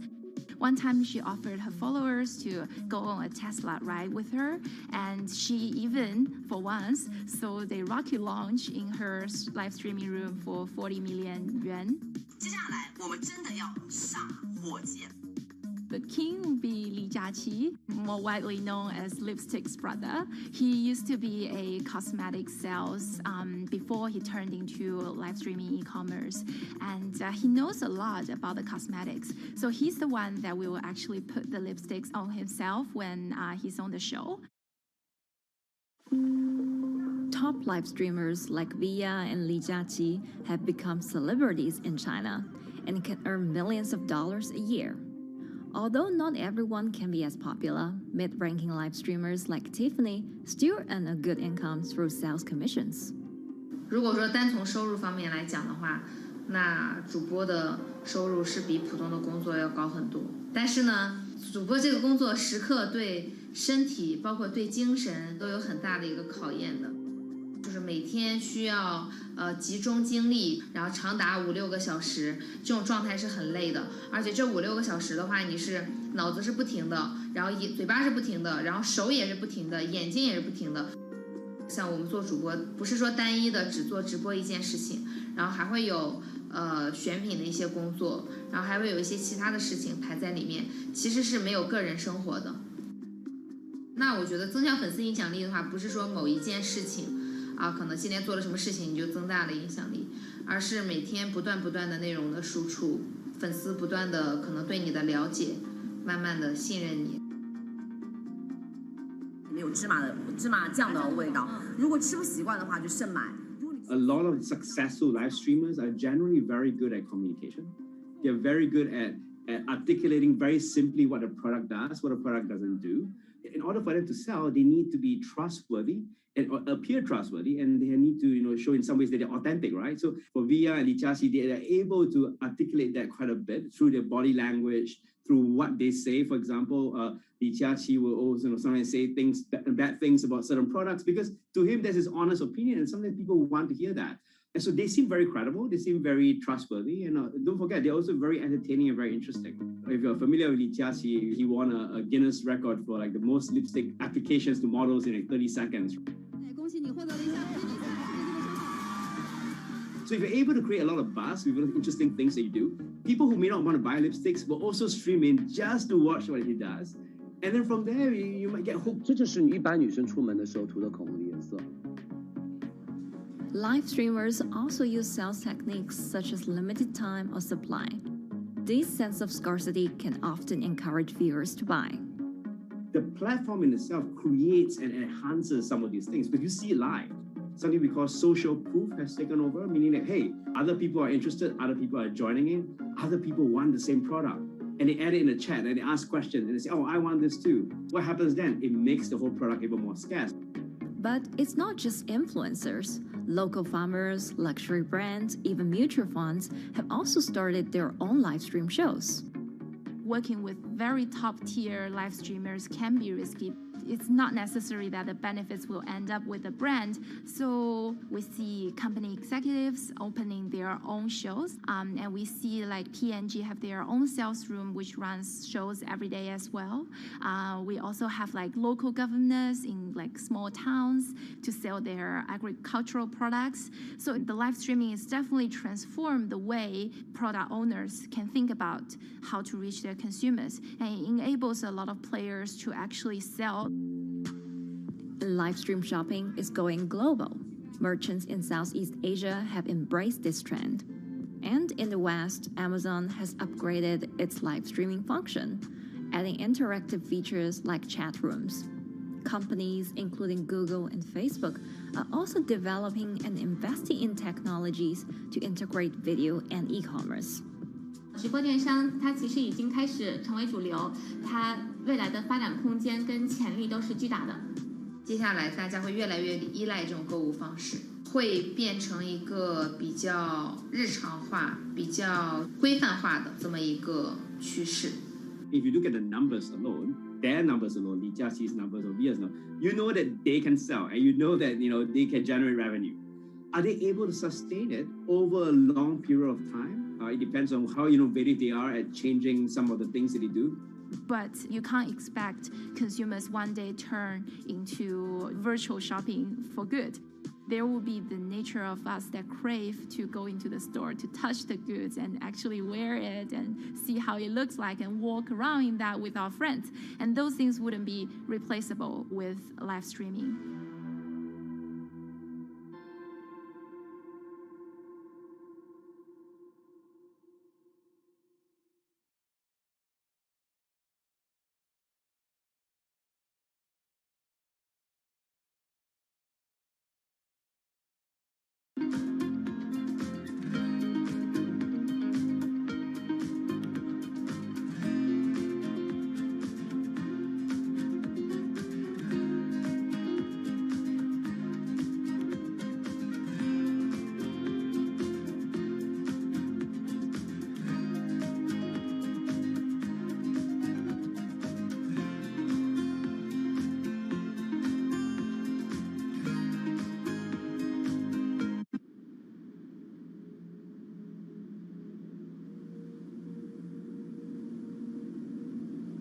You could imagine that the oceans are actually the largest battery. We're storing huge amounts of energy in the oceans. The wave motion can be very deep. It can extend down several hundred meters. And once it gets to the near shore, from about 50 meters, the whole water column is moving backwards and forwards. As we search for ways to reduce our reliance on fossil fuels, some are looking to a largely untapped potential source of renewable energy. In theory, waves off the coast of the United States alone could generate over 2 trillion kilowatt hours of electricity a year, enough to power more than half of the country. Waves intensify and subside not as quickly as the wind, and that means that it can produce a smoother power generation curve. One of the potential advantages of wave energy is that it could act as a complementary source of power compared to other renewables on the grid if it were to be scaled up to commercial scale.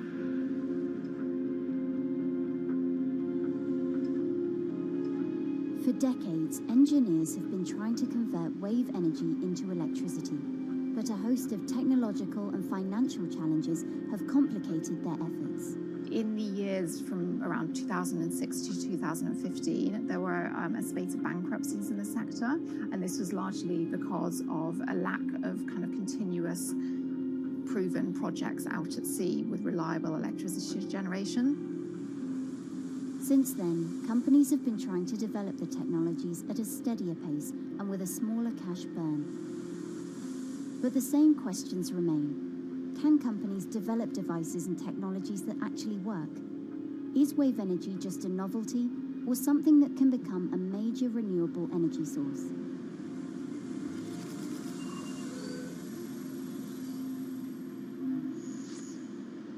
The sea is a very challenging environment within which to operate a power project. So seawater is corrosive and conditions are very rough. So this means that power projects don't have a very long lifetime, and it increases operating and maintenance costs.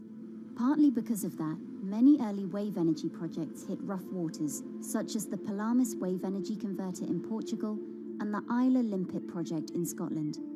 But that hasn't stopped others from trying.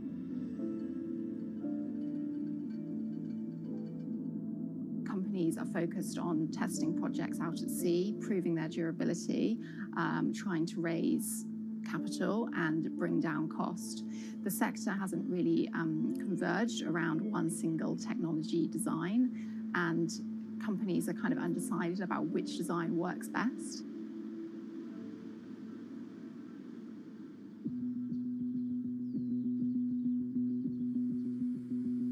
Finland-based AW Energy is a veteran in the sector. The first proof of concept of the company's device was made in the 90s after diver Rauno Koivusaari observed the strong back-and-forth movement of a hatch cover in a shipwreck in the Baltic Sea. The waves are generated far from the coastline, so the wind blows on the surface of the water, causing the water particles to rotate. And that rotation extends deep down below the surface. And the waves can be very long. They can be several hundred meters long. And as they come into the near shore, this rotational energy turns into an elliptical energy, and eventually backwards and forwards, as you probably noticed if you've been swimming on the seashore in large waves, you're pulled in and out. That's the energy that we're extracting. There's a sweet spot where we deploy, so around 10 to 15 meters of water depth. That's where there's still strong wave energy coming in. After years of research, prototyping and testing, the company has deployed Wave Roller, a 350 kilowatt device in the waters of Portugal. Wave Roller has an 18-meter wide and 10-meter high steel panel fixed to the seabed via a floatable foundation. The panel moves back and forth with the waves, capturing the energy. It's submerged in the depth of 15 meters, so it's protected from the extreme waves.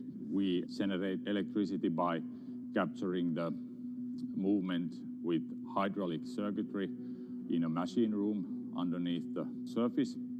That hydraulic energy we turn to electricity with hydraulic accumulators and hydraulic motors, and also a generator. The Wave Roller has survived large waves at sea for over a year and delivered electricity via an underwater cable to the grid in Portugal. Meanwhile, the company has won a €2.5 million grant to work on an upgraded version of the Wave Roller, aiming to increase the electricity generation capacity to 1 megawatt. The upscaled device would have a bigger panel, 2 power takeoff units, and improved software to control the energy production. We have taken into use a wave prediction algorithm that kind of tells us what kind of waves are coming into our device. That gives us few seconds to prepare for capturing more energy, and the difference in that is significant. Our future plans are to deliver technology around the world. So I'm hoping we can be working on delivering technology to projects in Asia and also in the American continent as well.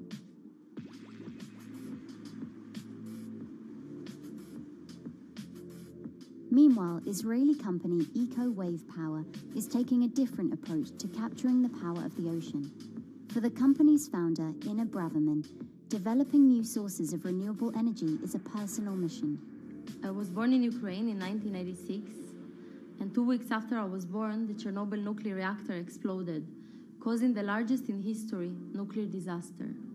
I was one of the babies that got hurt from the negative effects of such explosion. I had a respiratory arrest and a clinical death. Luckily, my mother, a nurse, approached my crib on time and gave me a mouth-to-mouth resuscitation, which saved my life. I got a second chance in life and decided to do something good with it. Growing up, Ina wanted to be a politician to positively change the world. After working as a translator at a renewable energy company, she decided to change paths. Solar and wind energy were fully commercialized. There were a lot of amazing technologies implemented everywhere. I saw that wave energy, although it's an immense source of electricity, the biggest companies in the world are trying to develop wave energy with no success. And there was kind of a race going on in the world of who is the company that is going to develop a viable wave energy solution first. In 2011, the then 24-year-old Ina co-founded Eco Wave Power. Instead of installing devices offshore, the company's devices are attached to existing breakwaters, jetties, and piers. Our technology is very cost efficient, especially in comparison to the offshore technologies, because we don't need any ships, divers, underwater mooring or cables. We install on existing man-made structures, and all our expensive equipment, the generator, the hydraulic conversion unit, the automation, is located on land just like a regular power station. This is the EcoWave Power conversion unit that has been operating in Jaffa Port since 2014 until 2020. Here you can see how the technology works. Basically, the floaters are going up and down and pushing the hydro cylinders, which transmit biodegradable fluid into land-located accumulators. A pressure is being built, the higher the waves, the higher the pressure, which is used to turn the hydromotor, which is turning the generators. The whole system is controlled by a smart automation system, which you can see right here. And in case of upcoming storms, the system automatically raises the floater above the water level and keeps them in the upward position until the storm passes. The company has been operating a 100-kilowatt grid-connected device in Gibraltar since 2016, which is enough to power 100 households.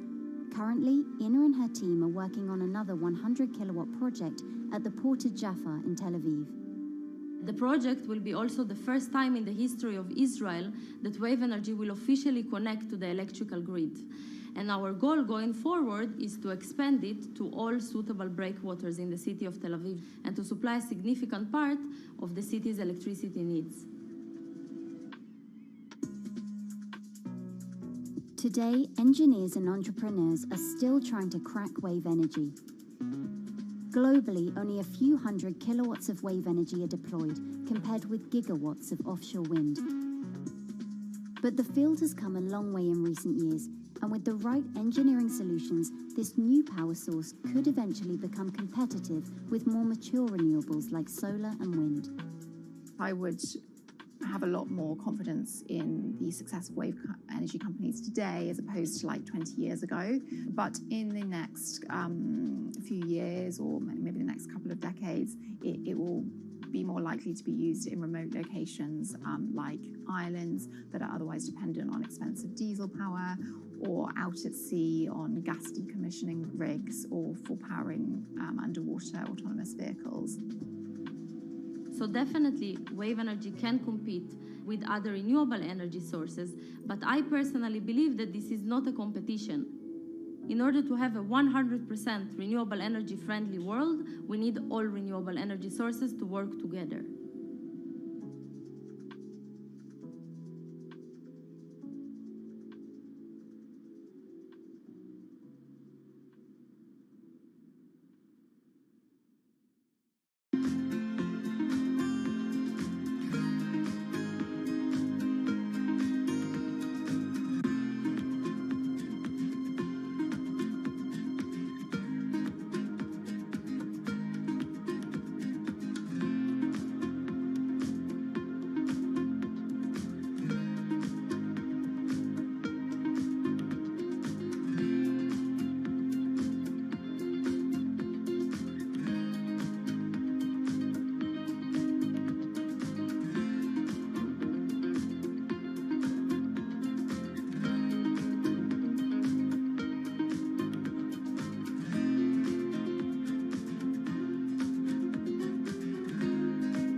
Who are all these people from? Who are all these people from?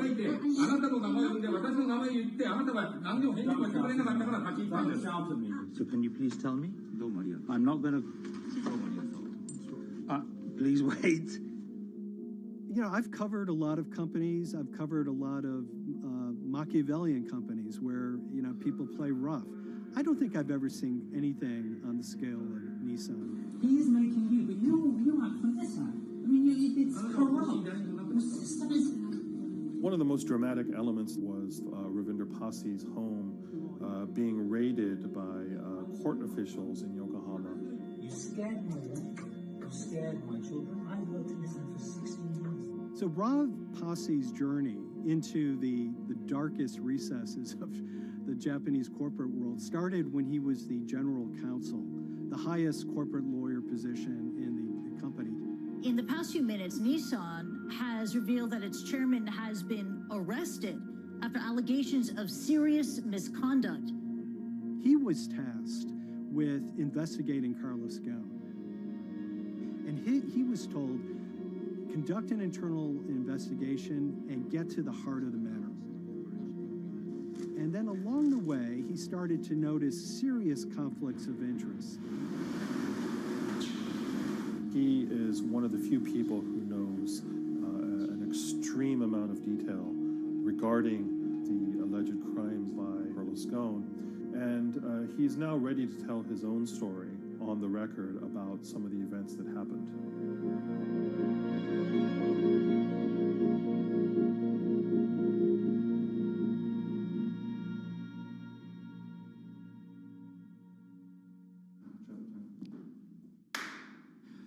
My name is Ravinder Passy. I'm the former Global General Counsel of Nissan Motor Co. Limited. And you could say, yes, I had a front row seat in terms of what was going on. When Carlos Ghosn saved Nissan years ago, he was depicted in Japanese comic books as this hero, and now maybe we'll see comic books where he's the villain. In corporate Japan, Nissan was quite an unusual company. It was led for 2 decades by a non-Japanese executive. Well, Carlos Ghosn was a hero in the Japanese business world. If you had a global business celebrity in Japan and worldwide, it was definitely Carlos Ghosn. In a country with few foreigners at the top, he stood out. But over the years, he saved Nissan from bankruptcy, allied with Renault and Mitsubishi, and turned the alliance into one of the most competitive in the world. Yet as the years went on, I think his ambitions changed a little bit.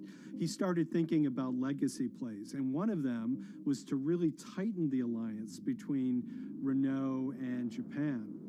And unbeknownst to him, there was a contingent of senior Nissan executives that were really felt threatened by that move. They really thought that they would lose complete control of the car company, and even in the government, there was probably a little bit of anxiety about a national champion in the auto industry falling under full-blown foreign control. Carlos Ghosn was an auto industry leader, respected by many in Japan. Now he's in jail. The arrest of Carlos Ghosn came completely out of the blue. This was in November of 2018. He was coming to Japan on Nissan's corporate jet for a regular executive meeting, and he was met on the tarmac by Japanese authorities who whisked him away to a jail and charged him with financial misconduct crimes. So what happened was that a power struggle ensued inside the company, and somewhere along the way, it was criminalized. By that I mean that there were allegations leveled at Carlos Ghosn about the way he reported his pay to Japanese authorities, the way he handled money inside the company, that in other contexts might have been a board action, might have been handled internally. A number of executives at Nissan decided to take this difference and take it over to the Tokyo prosecutor's office, and that unleashed a chain of events that would shake the entire auto industry. So after Carlos Ghosn was arrested, Nissan launched an internal investigation into the events that led up to his arrest. So Rav Passy was tasked with investigating Carlos Ghosn, and he was told, get to the heart of the matter, find out what Carlos Ghosn did wrong and bring it to our shareholders. It's really complicated because you had various things coming out of the weeds. 2018, the investigation has started, and we become aware of matters in terms of conflicts, actions by certain individuals that cause some concern because things might not quite be what they seem. So in our story, we really took a close look at Harinada and his role in Carlos Ghosn's downfall. Harinada is one of the most fascinating figures inside Nissan. He's also a lawyer. He's originally Malaysian. Hello, Mr. Hari. And he had a meteoric rise through the company and became very, very close to Carlos Ghosn and other top figures. He had a front row seat at all the major strategic deliberations at the company. And when he discovered that Carlos Ghosn, as his final legacy play, was going to tighten the relationship between Renault and Nissan, he made a decision to go against Carlos Ghosn. And he became one of the key figures that decided that Carlos Ghosn had to go.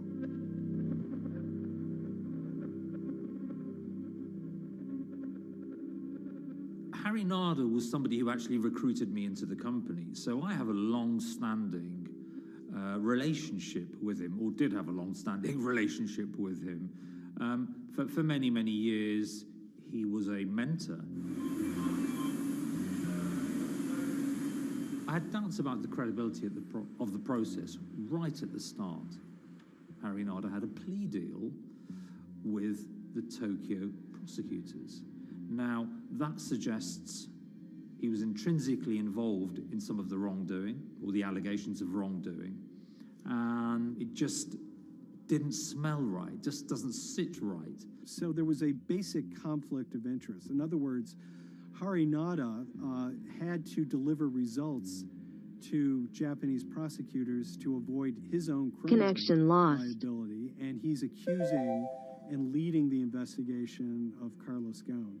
Some of the people who had been involved in the original alleged crimes were also looking into the affairs themselves. Ravinder Pasi began pointing out some of these conflict of interest issues. And the reason for that is essentially his concern was for the company. If the company's own investigation into itself was compromised, that could lead to a very weak position in various lawsuits that it was dealing with across the world. I had discussions with Harry, discussions with the statutory auditors about these conflicts, discussions with HR about some of these conflicts, because at that point, we reported into him. You know, at the time, everything was quite, as you can imagine, it was, we've got to do this, we've got to do that, we've got to move fast. But when you step back and look at some of these things, you just think, my God, what was going on here? Because members of my team were being placed in immediate danger. Your chairman's been arrested, a representative director's been arrested. They both happen to be foreigners. And then now what we need to do, we're being instructed to do, is certain compliance professionals need to go into properties in Brazil, for example, and retrieve evidence. They've got to do it very carefully, because if they don't do it carefully, they're going to get convicted of criminal activities. And likewise, when a team of lawyers were commissioned to go to Lebanon, I mean, one of my immediate concerns was, why are lawyers from Nissan being sent to go to Lebanon to retrieve evidence? These are just lawyers, they're corporate lawyers from Nissan. You had revelations that a number of executives had benefited from share appreciation rights when they shouldn't have. I mean, you know, substantive amounts of money being taken by these guys when they weren't entitled to take them. And you do think, yes, how is this going to look later on? It's going to look quite concerning.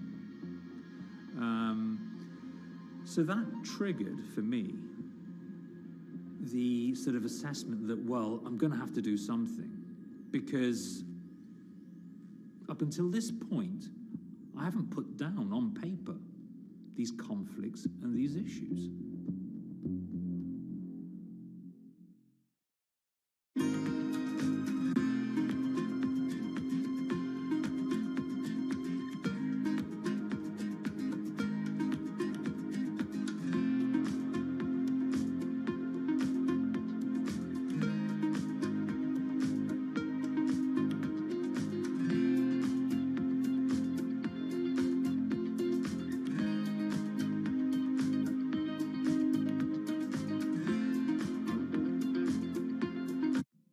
So Rav Pasi makes a fateful move. He writes this letter to the board listing every suspicion he has in great detail, backed up by evidence, backed up by memos, of why this internal investigation had serious problems. He sends the letter to the board, and it's crickets. He doesn't hear much of anything. Nothing happened thereafter. Nothing at all. Just like it just gone into a black box. And he began to suspect that there was a desire, even at the highest level within Nissan, to kind of sweep these conflicts of interest under the rug. Unfortunately for me, I think, again, with hindsight, people must have thought that this is the nail that's sticking out, and we can't have this. Within 3 days of me submitting that to the board of directors, that letter to the independent board of directors, I was removed from the Goan Executive Conduct Matters. I was then told that I could not attend board meetings anymore. And up until that point, I had attended every single board meeting. I was then also told that after 8 years of being in Japan, I'd be going back to the UK. It eventually transpired that I'd be the VP of Projects and Transformation, managing a team of 3. So you can imagine what this feels like at this stage.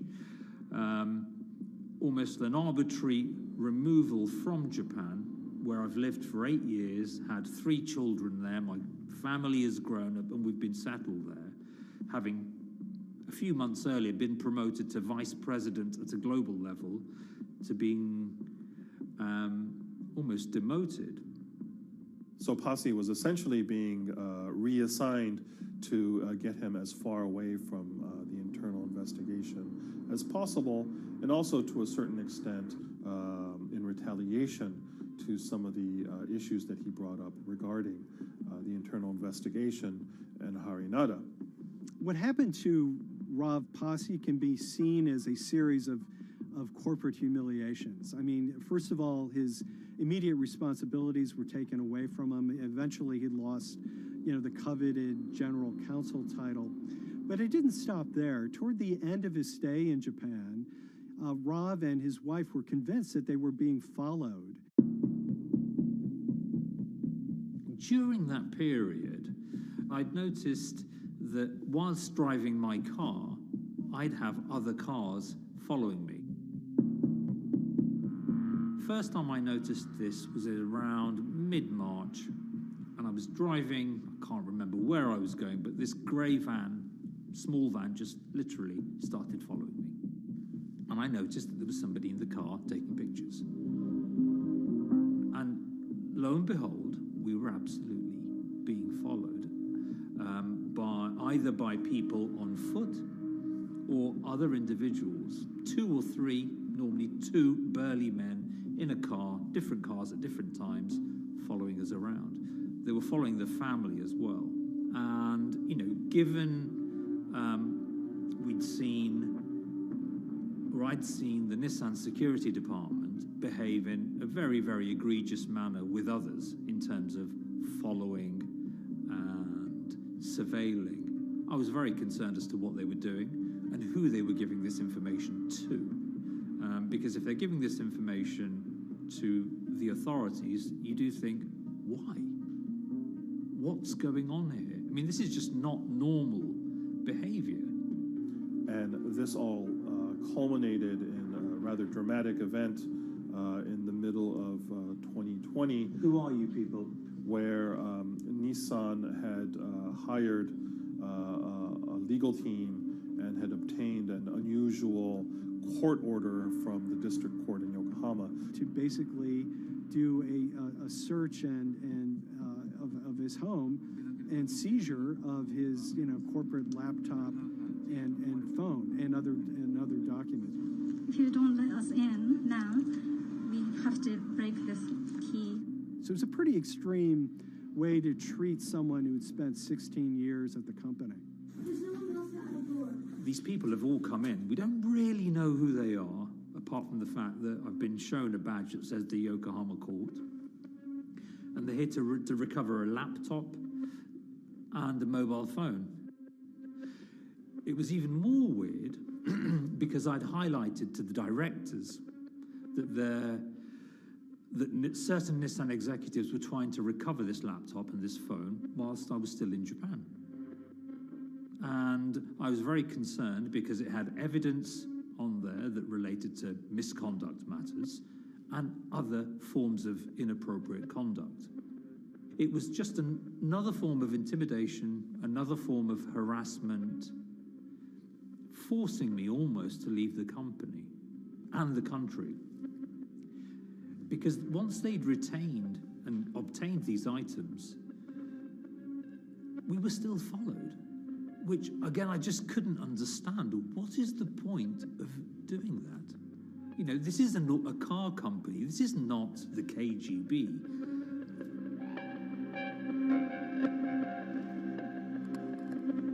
I think it's fair to say that Rav Pasi didn't have full battlefield awareness of all the intrigue going on at Nissan. I mean, Hari Nada is interesting because he's both charismatic and charming, and one of the most brutal corporate infighters one could ever run across. This is a confidential company email, right? You should not have this.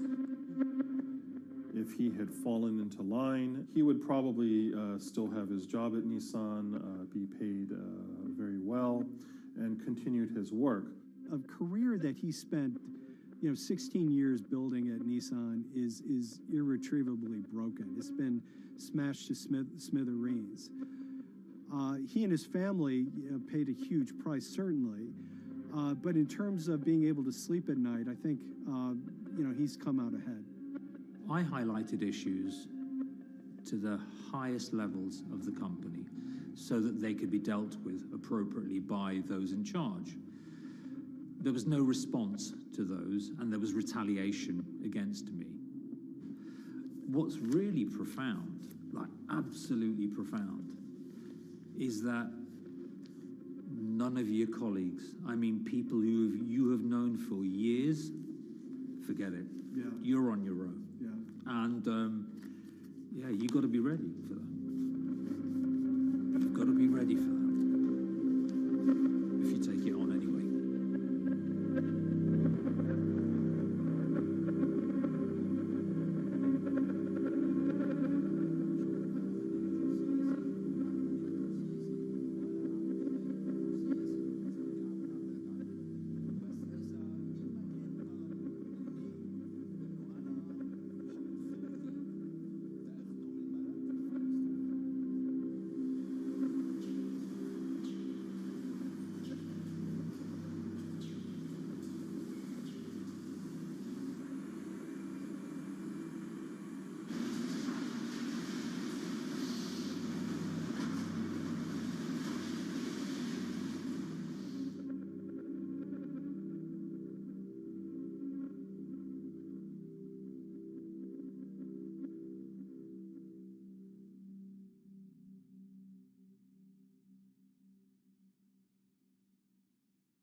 This is the awful truth.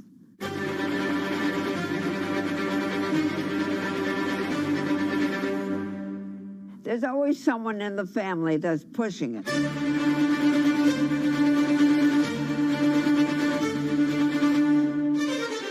This lady does not deserve to be taken advantage of, especially at your age with your own grandchild. Yeah. My grandma is having to sue them I'm testifying against them. Nobody's talking. They're one floor below right now. I get afraid to go on the elevator. It's sad that it had to devolve to this. It's like a soap opera to me. It's a very sad thing. It's a family feud. A family feud. Here's a family that, on paper, you would think has the wealth that so many people seek, yet at the end of the day, it seemed to sort of rip everybody apart.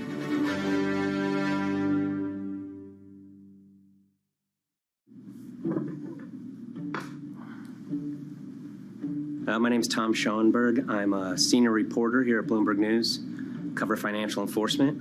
I was approached by someone close to the Schottenstein family and asked whether or not I would be interested in writing about Beverly Schottenstein and this case that she had against J.P. Morgan. And it was immediately clear that there was a great story here to be told.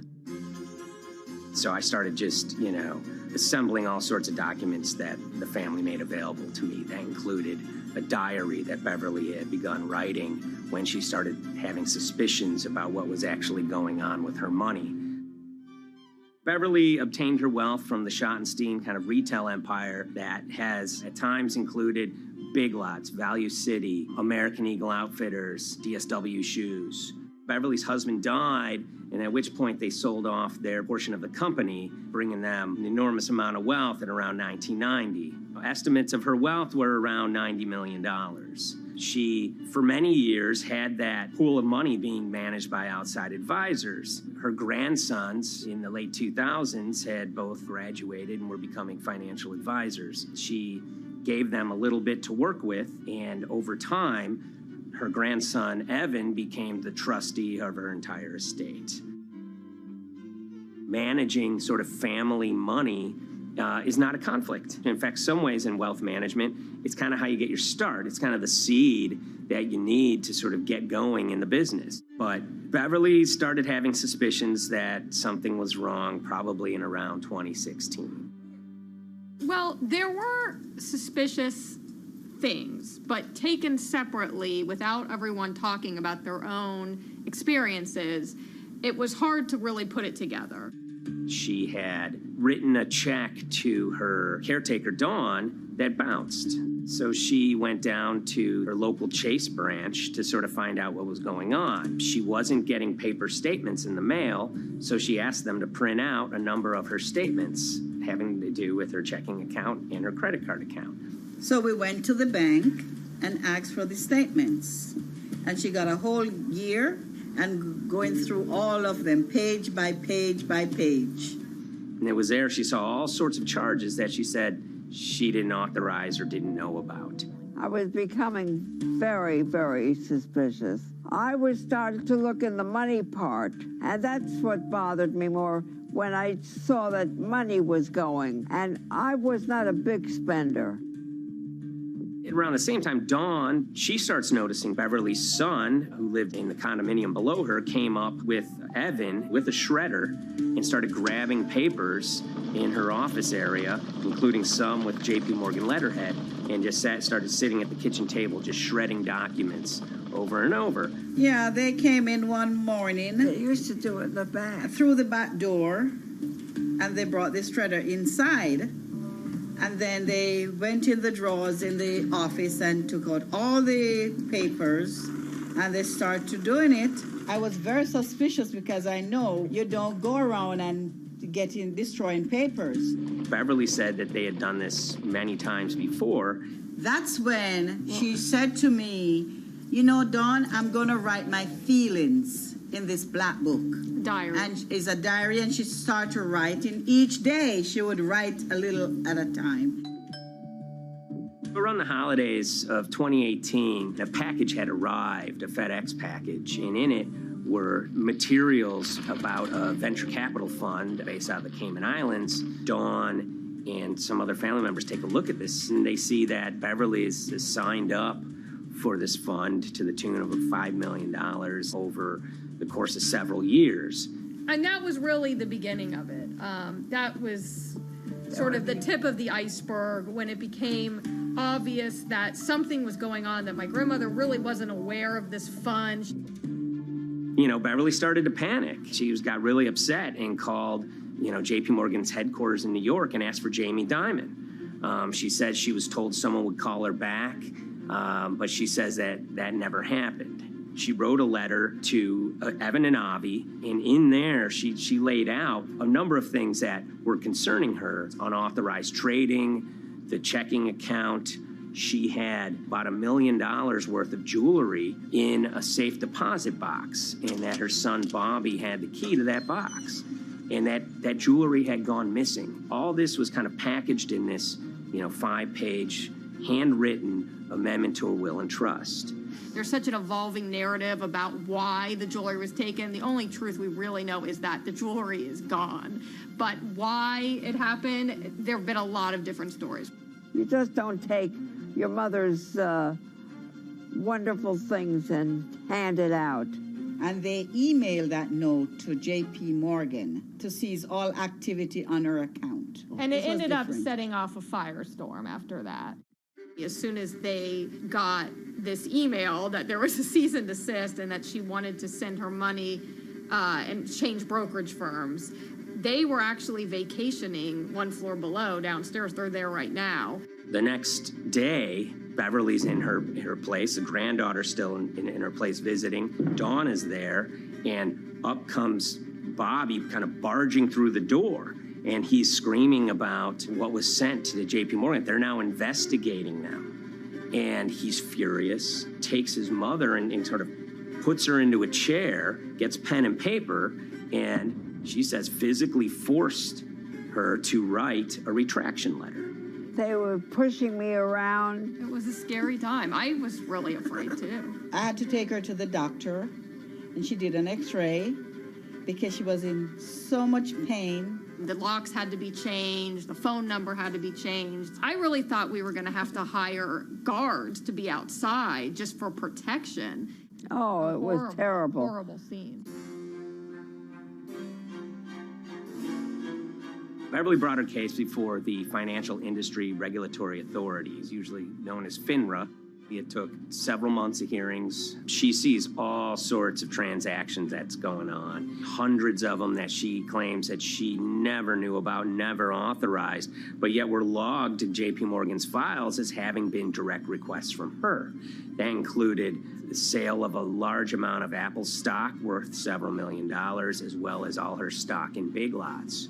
Over the course of their time with J.P. Morgan, Evan and Avi were making all sorts of trading on her account that was generating millions of dollars in commissions for themselves and the bank, yet she was not sort of getting any of the type of gains that you would expect sort of an $80 million account in a bullish market to be able to get.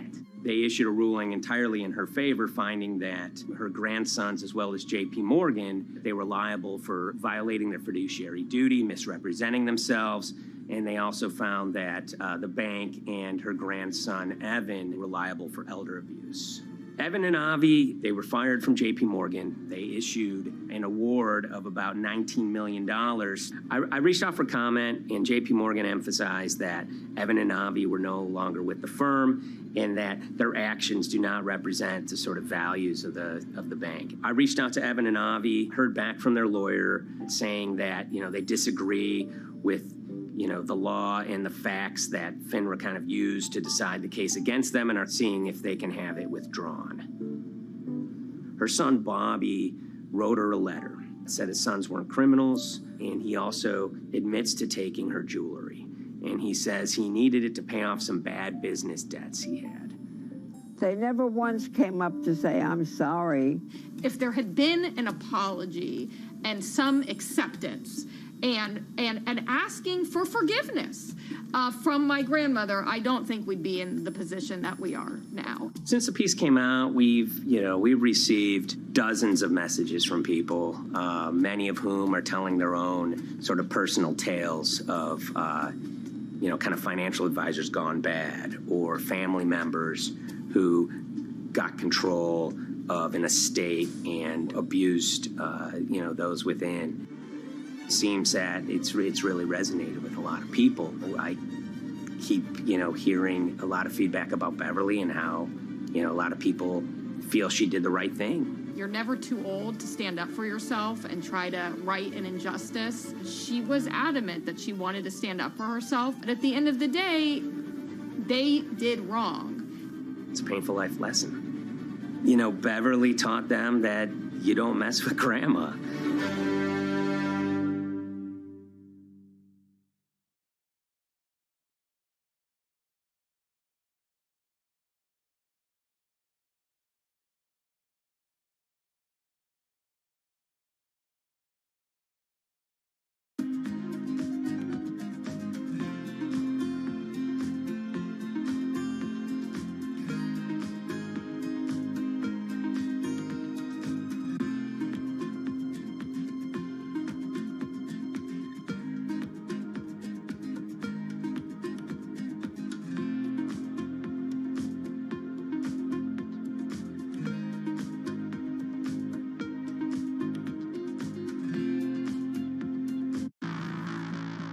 On April 20th, oil markets did something they never had before, and they crashed, went into negative territory and closed the day at minus $40. Meanwhile, in a place called Thaden Boyce in Essex, a group of 9 traders, led by a guy called Cuddles, made $660 million over the course of a couple of hours. The price of oil has collapsed to a record low. We've never really seen anything like it. WTI this morning down more than 35%. People maybe wouldn't have been so surprised if the oil price had fallen to zero, but the oil price went to minus 38. It went far lower than anyone had expected. And so lots of people in the market were saying, well, hang on, something else is going on here. A couple of months later, I started to get wind through a kind of network of sources that a tiny firm in the outskirts of London had made a huge amount of money that day and potentially had some part to play in what happened. The information we got was that 9 traders at Vega Capital London had made in the region of $660 million in one day. As a group, I think they made as much money in one day as Apple makes from its international sales in one day. I mean, it's an insane sum of money. Did they pull off a fantastic trade? Did they predict the way the market was moving and get it absolutely right? Or was there something else going on, and had they actually done something that breached market rules in a bid to sort of push the market? And that investigation is ongoing.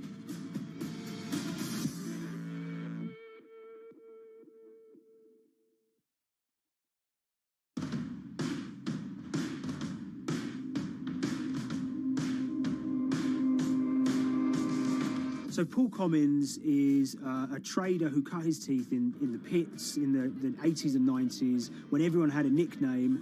His was Cuddles. If you can imagine, that was a very sort of cutthroat type of world where people are doing, you know, hundreds of thousands and millions of dollar trades by shouting at each other, giving hand signals, and then sort of scrawling on scraps of paper. The culture of the trading pits in London was very influenced by the working class guys who became traders there. They weren't like the city bankers that had gone before them. They weren't usually Oxford or Cambridge. You know, they didn't wear Savile Row suits. They were ordinary working guys who happened to have a talent for trading. And a lot of them came from Essex. I think it was 400 traders in the pits, and Cuddles in his, you know, oil and gas pit was described to us as amongst the top 3. In amongst that, was very successful and made, you know, very large amounts of money as a young man. But, you know, inevitably, mechanization and the arrival of electronic markets was the kind of death knell for the pits. And in 2005, the IPE closed down. And when the pits shut down, a lot of the traders who worked there lost their jobs or quit or went to work for financial institutions. But Paul Commins decided to start his own trading collective out in Essex. Some of them are ex-pit guys, cut from the same cloth as him. Lots of them are actually sort of in their 20s, and they're his, you know, drinking buddy's son, or they're his own kids' friends from football. You know, they're young lads, hungry and ambitious, and he brings them into the fold. And fairly shortly, he's got, you know, maybe a dozen or so traders that they're independent, let's be clear, but they're all part of this collective.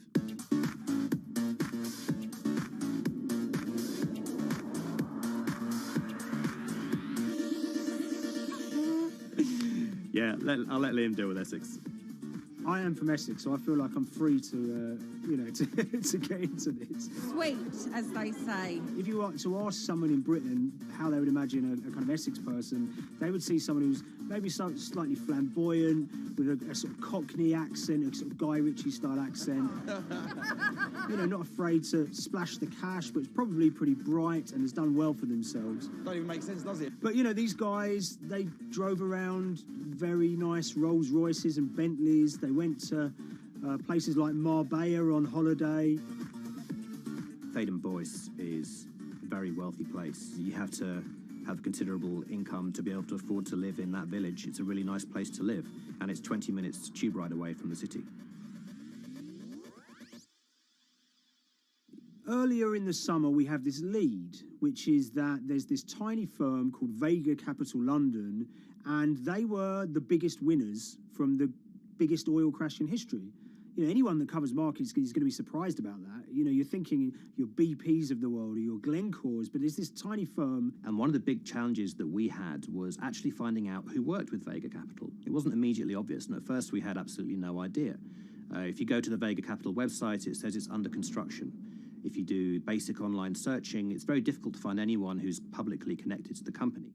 So inevitably, we're incredibly curious at this point. Like, who the hell are these people? The more reporting we did, the more it became clear that this group were connected socially as well as professionally. They went to weddings together, they played golf together, they would go on holiday together.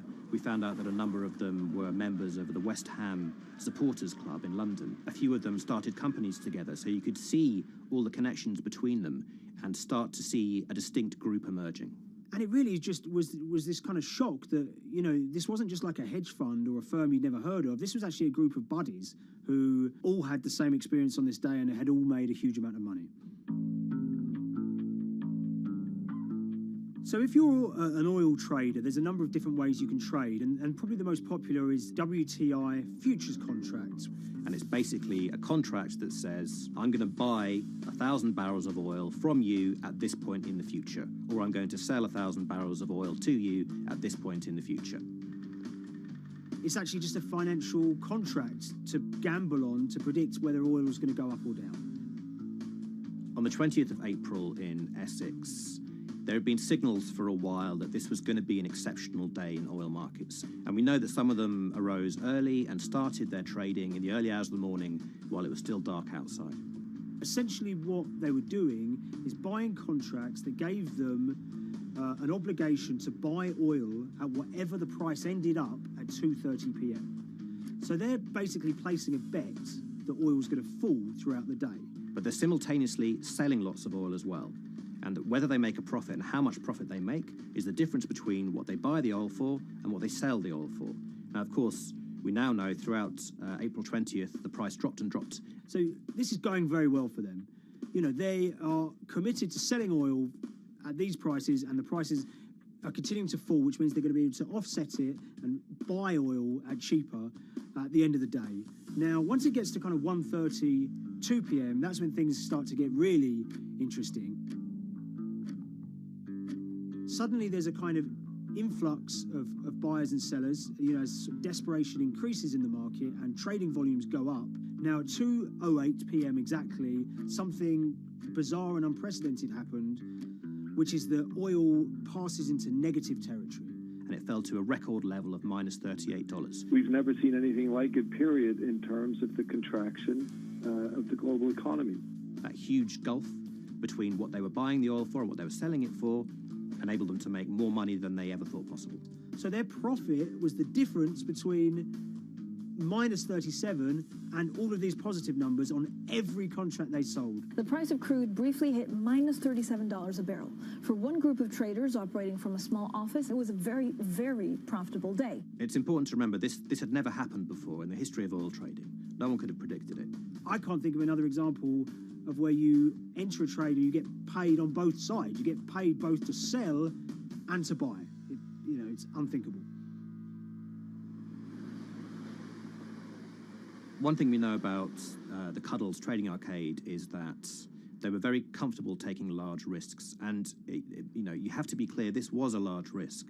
Yeah, we spoke to oil traders, both people that know these guys and people that don't, and they all say that this is, incredibly risky. And that's actually what stops a lot of oil traders doing trading like this. They simply aren't willing to stomach the risk.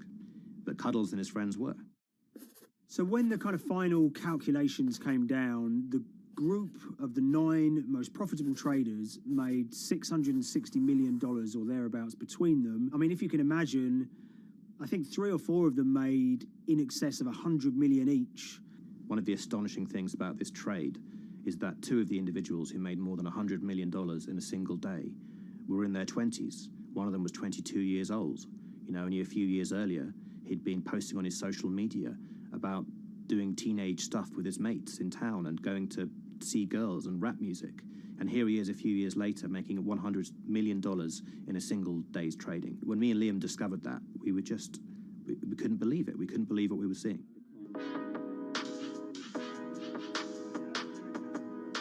Oil trading is a zero-sum game. Anytime you're making money as an oil trader, someone else is losing it. Amongst the biggest losers were the investors in this Chinese fund, Crude Oil Treasure Fund. There were thousands of them, and they lost everything. Lots of people had put their savings into oil funds. They lost money that day. Big banks and brokers who sort of stand in the middle of trading parties, they lost money that day. And another interesting thing is that oil-producing countries like Kuwait or Canada, they sell oil as an average of the WTI closing price over the preceding month. So the fact that one of those numbers in that average was minus 37 meant, if you can imagine, countries like Saudi Arabia and Kuwait potentially lost a couple of dollars on every single barrel of oil they sold that month. Vega Capital's traders made such an extraordinary sum of money that it was inevitable there would be some scrutiny of what they did. But it wasn't just the sums of money they made. In the vital half an hour before the settlement price was set, they were by far the biggest sellers of oil futures in the market, which is an incredible thing to think about when you consider that the other participants in that oil market are going to be the world's biggest banks, oil majors, BP and Shell, and here you have a group of 9 guys in Essex who are having this significant influence over a global market for oil. I mean, I think you have to assume that if these guys had made $7 million or $10 million, they probably would be celebrating in Essex right now. But the fact that they made closer to $700 million has meant that they are facing understandable scrutiny. We wrote individually to all the Vega traders who did exceptionally well that day, and we got a letter in response from a law firm representing the group. And the law firm was at pains to point out, number one, that they haven't been accused of any wrongdoing, that they all traded independently and separately, and they'd basically all made up their own minds that this was what was going to happen in oil markets based on publicly available knowledge, and decided to execute this trade. What I love about these stories is there's a real variance of opinion, and some people will look at what happened and think that must be dodgy. They all traded at the end of the day. They all made a huge amount of money while all these people lost. That's shocking. But lots of people say these guys are at acute disadvantage. They're in a market that's inhabited by, huge technology-driven funds and firms and oil giants that have got all the advantages in the world, and when you get a bunch of Essex geezers who essentially beat the market and find a way to make a huge amount of money, they should get a pat on the back, really, because that's the dream. Since this happened, a lot of the guys have stopped trading the monthly settlements that they'd done so well at in the past. Several of them have set up new companies. They've essentially gone very quiet. Any kind of social media presence they had has kind of closed down. By all accounts, they're, waiting this out. It's certainly too early to try and predict how the regulatory investigations are going to pan out. We just don't know. There's a number of potential outcomes for these guys.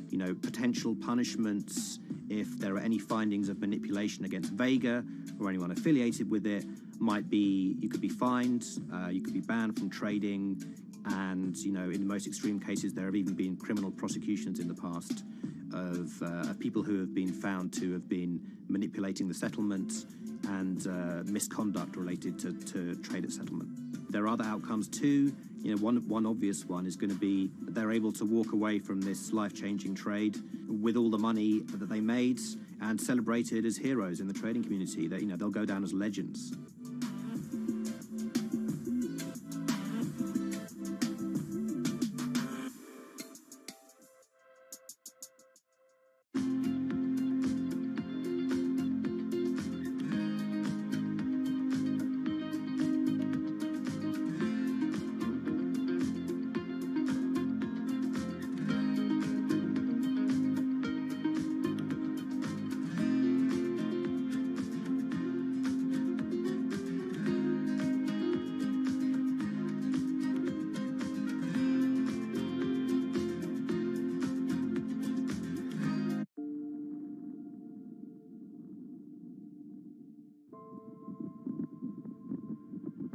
It's very important, given the nature of the climate crisis right now, for the general public to have an understanding of what progress is or is not actually happening.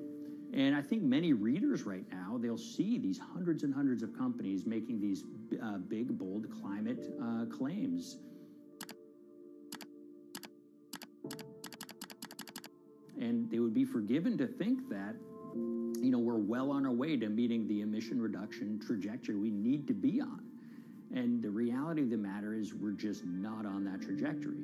And a key reason for this sort of disconnect is the use of offsets that aren't doing what they claim to be doing. We have a massive potential for sort of willful blindness. We can convince ourselves of things regardless of what the facts are. And so that's what tends to happen in these cases. It's not that anybody is setting out to commit climate fraud. They sort of walk themselves into a situation and they convince themselves of one thing, and that allows them to convince themselves of another thing. But at the end of the day, they're doing something that makes no sense at all.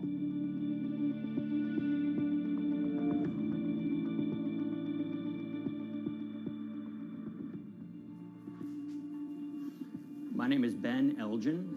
I wrote the story about how the billion-dollar market for carbon offsets is setting back the fight against climate change.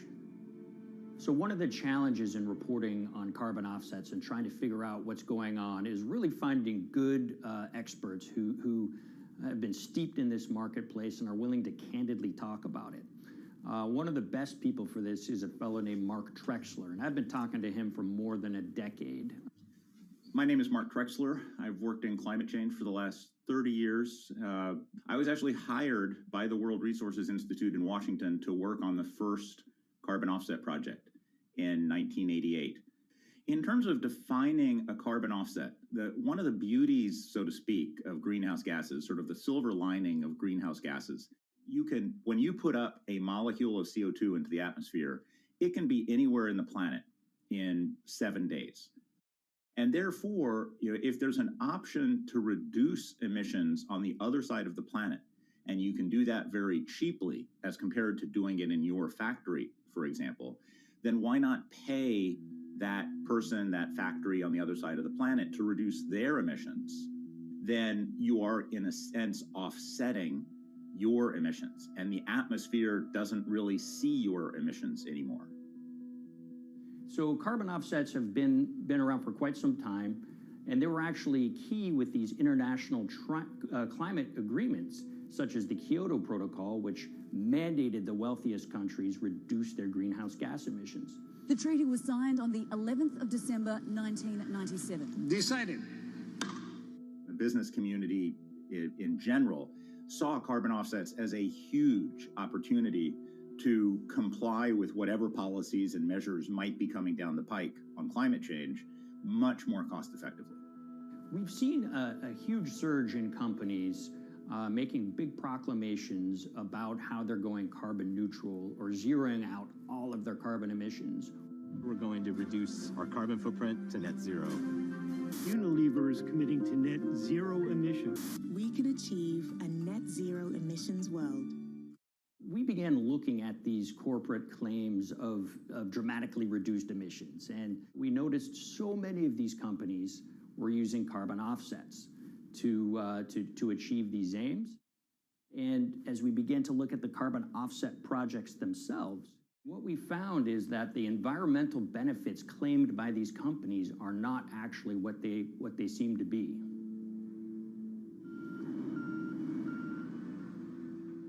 And as we sort of saw and spotted a number of these very aggressive carbon offset projects, which appeared to be generating inflated credits or bogus credits, we saw a number of them were associated with the Nature Conservancy. This surprised us. The Nature Conservancy is the world's biggest environmental group. They have about $1 billion a year in revenues, and they've been around for 7 decades. They've preserved about 125 million acres of land, and they've done so many good works over the years, and they've been very strong in terms of working with corporate partners. The Nature Conservancy has taken a different approach, a very pragmatic and pro-business approach. They will not go out and criticize a big polluter, but they're very happy to work with them. Some might say that, well, that's selling out, but others would say, and those at the Nature Conservancy would say, these companies have deep pockets. They can help fund important preservation work, and we have absolutely no problem working with them on this stuff. So companies are very warm, and they've partnered with the Nature Conservancy for many years. And yeah, it definitely lends a sheen of credibility to these projects. Here's 20 new reasons to visit Disney World this year. 1, 2, 3. If you look at, for instance, Disney, that's a sprawling company with theme parks and cruise lines that burn up diesel fuel. They have office buildings and television studios that consume electricity. So these companies are trying to make major reductions in their carbon footprints, but it's very difficult to change these fundamental ways their businesses operate. So Disney has been a big buyer of carbon offsets that are orchestrated by the Nature Conservancy. One of the projects that they buy from is called Pennsylvania Ridges. And that's a plot of land. Most of the land is actually about a 3-hour drive outside of Philadelphia. Interestingly, this land, 3,000 of these acres, was actually acquired by the Nature Conservancy in the late 1990s. This land was imminently threatened. There was a pending logging contract on this land. So they do what they've done so well for all of these years, which is they go out, they raise money from local philanthropists, and they go buy this land to protect it from developers and loggers. And at the time, according to an archived version of the Nature Conservancy's website, when they were proudly announcing this deal, they said, these threats have been abated because of this acquisition by the Nature Conservancy. So it's really interesting now, fast forward 2 decades to earlier this year when they put forward this carbon project. And if you look through it, this land is a key part of that carbon project. And what they're now saying is this land is now, once again, imminently threatened. 72% of the trees are going to be cut within 5 years. Now, this is just astounding because this land is owned by the Nature Conservancy. They do not clear-cut land that they've bought through philanthropic donations. So this scenario that they've put forward to get carbon revenues is not really plausible. And what that means is when you have Disney coming in and buying these credits, when it eventually lowers its carbon footprint because of these credits, well, that won't be a credible or truthful claim by Disney.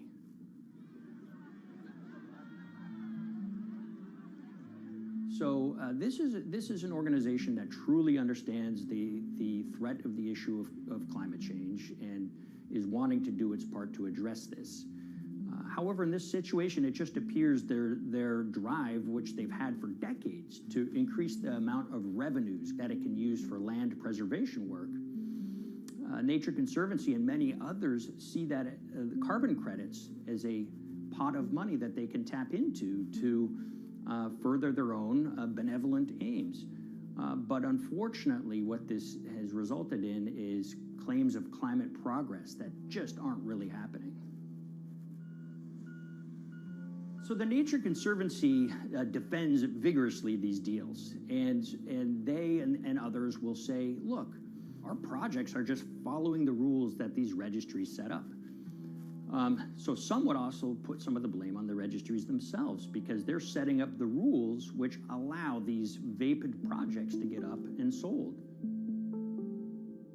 So we've reached out to all of the companies we mentioned in this story, including Disney. They didn't want to be interviewed for this story, but they all told us that, look, we have to rely on the experts out there, and those experts, they say, are these carbon registries that have been set up. Most of these Nature Conservancy deals are set up and sold on this exchange. It's called the American Carbon Registry. Now, it's the oldest of these registries that allow voluntary carbon credits to be sold. They've been around since 1996. What these offset registries do is they set up rules, and any carbon offset project has to follow those rules. But there's this tension that's always there. If the rules are too strict, then it's going to be very hard for carbon offset projects to get up and running. So there's this balance going on where the registries want rules that attract projects, but they don't want it to be so strict where it will disincentivize projects from getting listed. One of the challenges with designing carbon offset systems is that there are normally two people at the table. You have buyers and you have sellers. And to some extent, you have policymakers, but you know, the buyers and the sellers are really the ones with the expertise, with the incentive to really participate hard, make a lot of things happen. And the challenge there is that both of them sort of want the same thing, or they're both happy with the same thing. They're happy with low-cost offsets and a lot of them, because that works for their business model. You end up, though, with nobody really representing the atmosphere, so to speak. Nobody's really representing the climate in those discussions. And so the policies end up biasing the whole system, and you end up in sort of a race to the bottom, and that's what we've seen happen. You know, when it comes specifically to the topic of carbon offsets, you know, I am a fan of carbon offsets in the sense that they can help mitigate climate change. They absolutely can.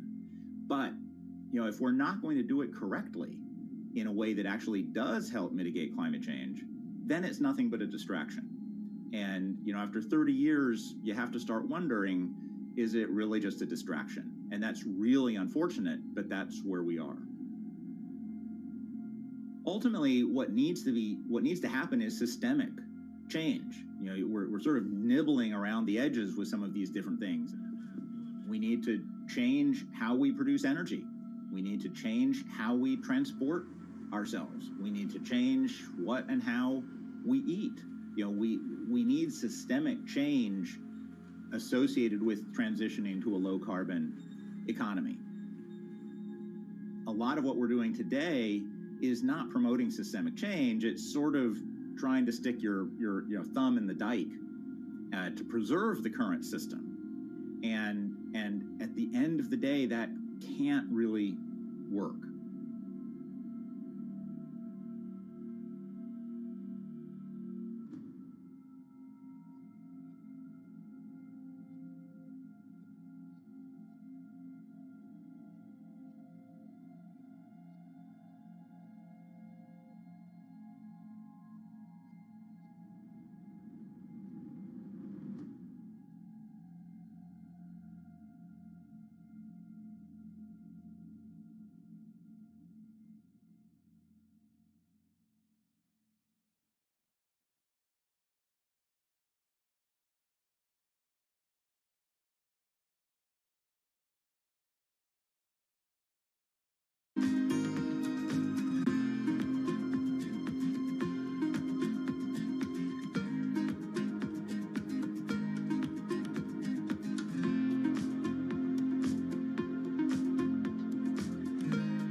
The Hyperloop. There's a good chance you've heard the name by now. This is the Hyperloop system. It can take people hundreds of miles in minutes. The Hyperloop, a series of tubes that would transport people in pods at ultra-high speeds over long distances. This is a remarkable new form of transportation that can whisk people from city to city in a flash. 29 minutes from New York to D.C., 30 minutes from L.A. to San Francisco. For years, we've been seeing these futuristic, utopian renderings of some cross between a spaceship and a monorail. But lately, the Hyperloop is becoming much more real. Yes. It was surreal to be even sitting inside a Hyperloop, and just even more incredible to actually be like riding down a track in something that was nothing more than a crazy idea 6 years before. Companies all around the world have been developing and testing the technology needed to propel passengers at speeds of over 1,000 kilometers per hour. But for many, speed is only the first step to unlocking the full transformational effects of a new mode of transportation. Fast is what we just sort of take for granted in the Hyperloop world. It's the network effects that really deliver the benefit. And that opens up a completely different scale of economic opportunity.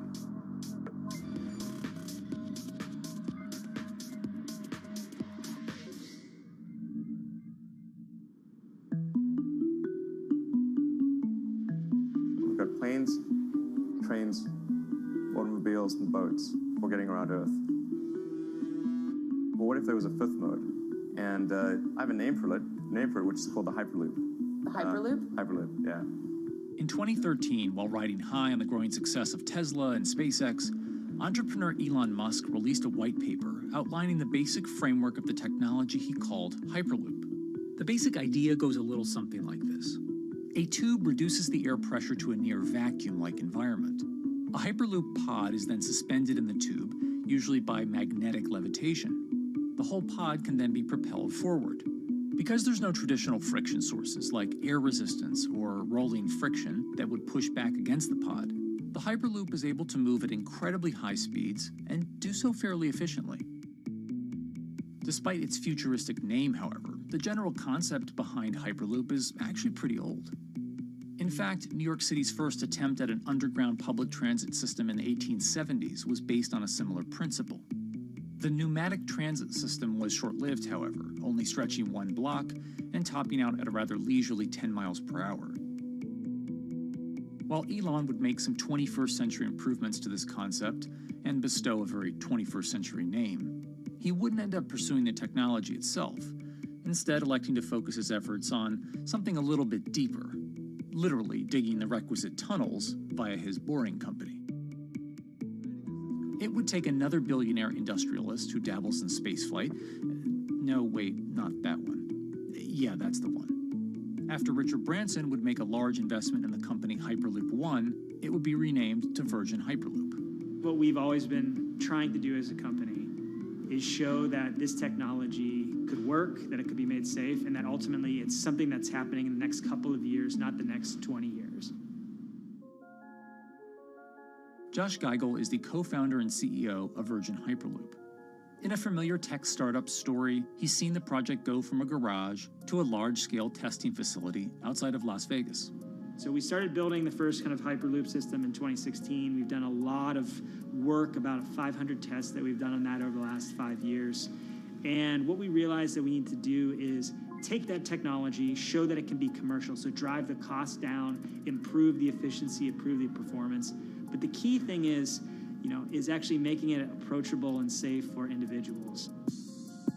In order to do that, Josh, along with Virgin's head of passenger experience, Sarah Lucian, bravely volunteered to take the inaugural ride. What her and I were realizing is we're the first two people sitting in a Hyperloop. The only type of people that have gone through this environment are in spacesuits, and there we are in just normal clothes because of the system, the safety of what we've designed. 3, 2, 1, launch. And then once we started going, you felt a bit of acceleration. We accelerated a little bit harder than we would in commercial. It'd be like a sports car. Yes. We got to about 108 miles an hour on that test. And it's a short run. It's about 500 yards or so, and came to a stop. The test, lasting only about 20 seconds and covering only a quarter of a mile at just over 100 miles per hour, is a long way away from a true functioning Hyperloop. But as for optics, it's a crucial step for the future of funding. The number one question we got from investors or from project proponents or just people in general was is a Hyperloop safe? And what better way to show something is safe than by actually getting people on it.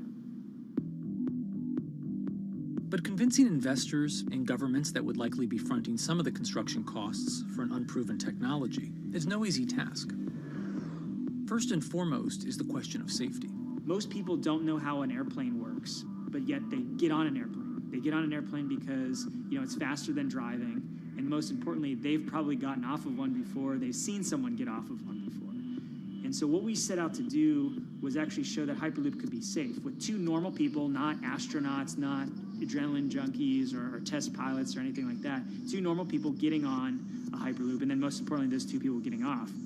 But beyond safety concerns, constructing Hyperloops will undoubtedly require a significant capital investment to the estimated tune of around $60 million per kilometer of track. So a track from San Francisco to Los Angeles, for example, is likely to come with a price tag over $10 billion. And before large governments are willing to come in and front those costs, investors who are funding Hyperloop development must accept it as a long-term mixture of technology and infrastructure investing. Investors that are used to short returns because you're developing apps or something to that effect, those aren't the investors that really get excited about Hyperloop. What you start to see is the people that are looking at platform technologies, right? So this idea that because the smartphone existed, Uber could exist, right? So who are like the Vanderbilts of this century? And that's the part where you're going to get a lot more no's than yeses. But those people that have the ability, the fortitude to stick it out, to see the game-changing platform here, those are the people that we're looking for. And since we've done that passenger test, there has been a lot of interest that's really, this is a lot sooner than I thought.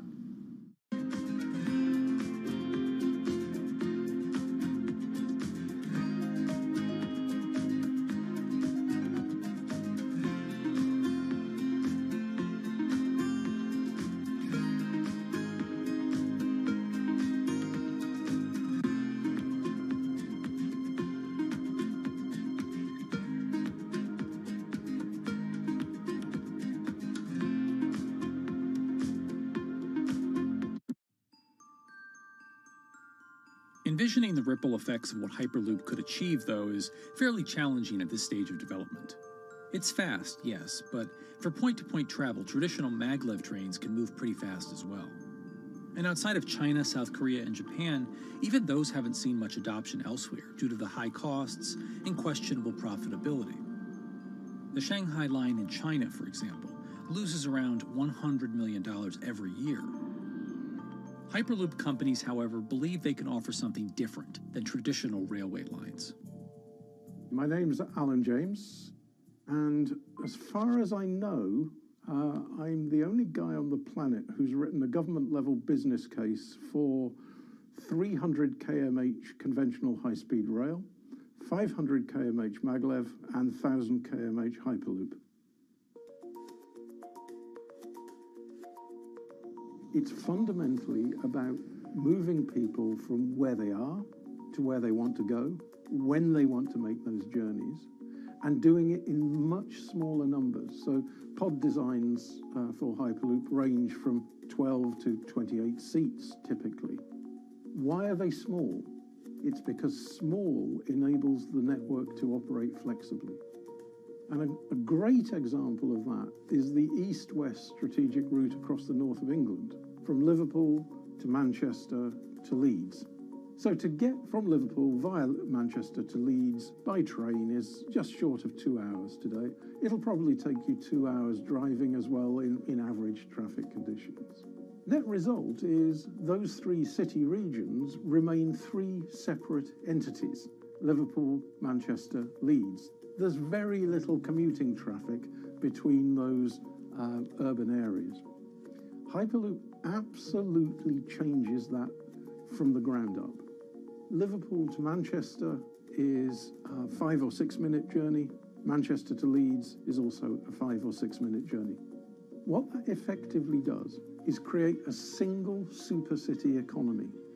In this vision, the Hyperloop acts a little more like a highway, where pods have fixed destinations and don't need to stop along the way.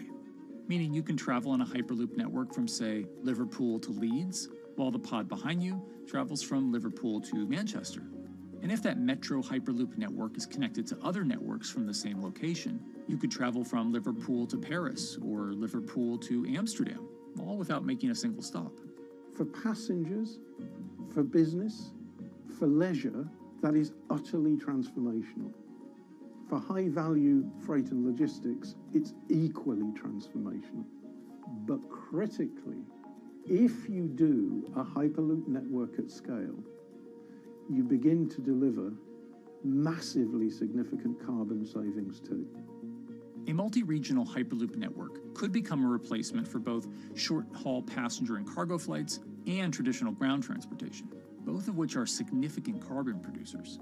One Hyperloop-connected distribution hub, perhaps at an airport that is predominantly used for international air freight, replacing maybe 10, 12, 15 distributed road hubs. It takes a lot of polluting and inefficient truck haulage off the roads. That itself means roads gain extra capacity. Hyperloops will still need to use electricity to both move pods and maintain the near vacuum environment in the tube. Proponents of the technology believe that this can be done by using renewable sources, including a combination of solar panels and battery technology that could be used along the Hyperloop itself.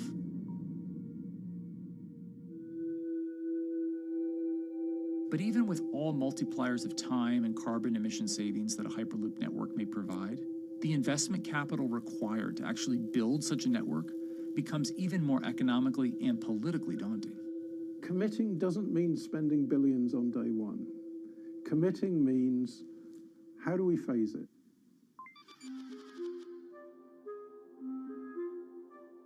One company in the Netherlands is working to develop that technology, and perhaps more importantly, the international coalition needed to make the Hyperloop network a reality.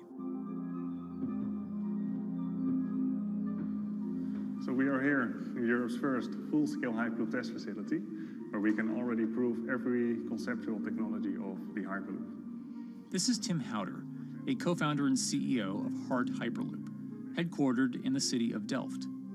And while this testing tube might not seem as large as others, inside is a key technology to create the on- and off-ramp type infrastructure of a Hyperloop network. That is, a lane switch. That's something we can already test here. You can actually see it here, that the track is diverging from one track into two. That makes it possible to eventually split up the Hyperloop track in two sections. And in that sense, you can create a complete Hyperloop network that in the end will make it possible to travel, for example, over a whole continent. Take Europe, for example, with the same ease as you can now travel with a metro in a city.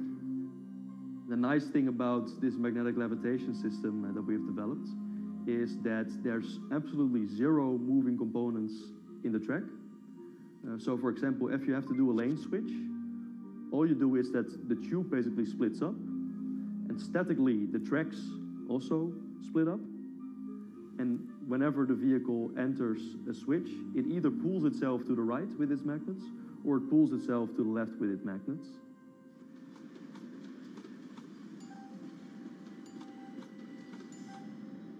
Lane switching on traditional rail requires the physical movement of the rail.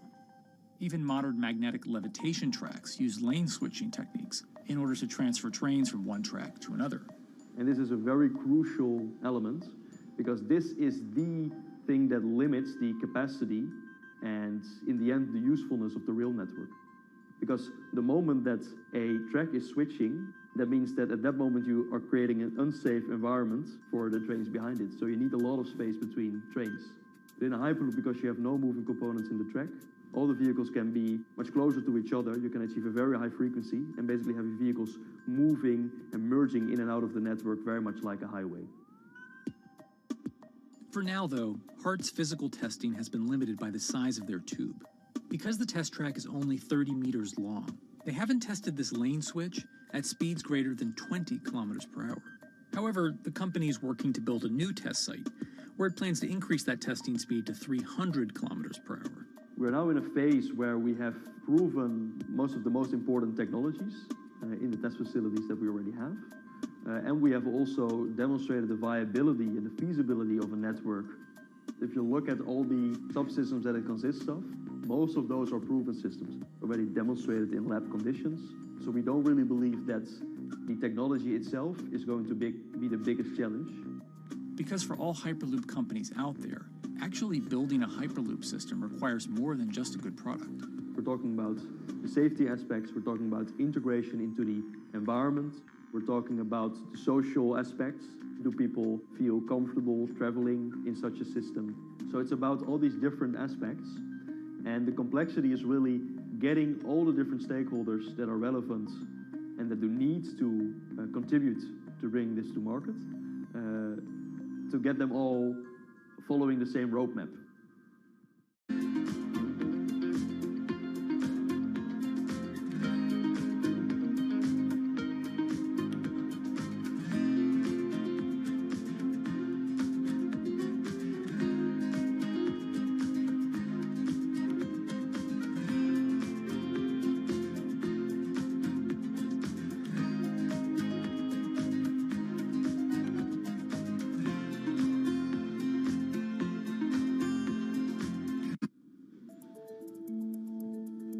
In order to help build this coalition of private and public interest in Hyperloop development, HART in 2018 partnered with other Hyperloop companies from Europe and Canada. The goal was to define, establish, and standardize the framework to regulate Hyperloop systems. Right now we are working with all the Hyperloop developers together in setting up the first, let's say, structure for starting the standards drafting. One of the most important goals for HART is interoperability, which is essentially making sure the different systems can communicate with each other. Interoperability is so important because what we want to achieve is actually have this seamless travel experience. So you don't want to end up, for example, going from Madrid to Paris and then switching because you need to use a different technology to get, for example, to Amsterdam. The idea being that as companies around Europe create the first commercial Hyperloop tracks between individual cities, one day those can all be connected to a larger network. Everyone that believes that Hyperloop is a future transport system also realizes that there is a need to have this network because that's where Hyperloop thrives. Hyperloop is such a huge project. It's definitely not something that you can do on your own or as a single company. So you need to do it with a lot of other companies. You need to have the governments. And I think in that sense, the biggest challenge that we've encountered is to really get all the required parties together to take the steps in development and in commercial implementation. HART's next plan is to build the European Hyperloop Center, an open testing facility which will include a 2.6-kilometer test track. And the company hopes to test travel speeds there at up to 700 kilometers per hour. Virgin Hyperloop is also racing to construct the first commercial Hyperloop route, with projects in various states of development in India, Saudi Arabia, and the United States. Recently, the company announced plans to build a Hyperloop certification center in West Virginia, which will include a 6-mile-long test track. Proving the technology here will be crucial if Hyperloop networks can find a home among infrastructure investments that the Biden administration hopes to make. The idea that there's multiple Hyperloop companies, I think, is a redeeming aspect in the business. People really want to see something happen, so having multiple people move forward is good for that. I was struck when Josh and Sarah rode the pod. 2 or 3 of the major outlets used the phrase, "We now have a new mode of transport." And although all of that technology had existed before those 2 human beings rode it, it was the moment at which those 2 human beings traveled that short distance down the tube that in popular imagination, Hyperloop became a mode of transport. The metaphor I use with my team is that, the Wright brothers were first, but none of us fly on Wright brothers airlines anymore. If you don't continue to innovate, you're not going to be around, and so we'll continue to be at the forefront of building Hyperloop. Back in 2013, Elon had an idea. I think the difference now in 2021 is some brilliant engineers have spent real time grinding out the details. And I thoroughly expect the next 3 to 5 years to be decisive.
This week, how hydrogen can transform our energy usage.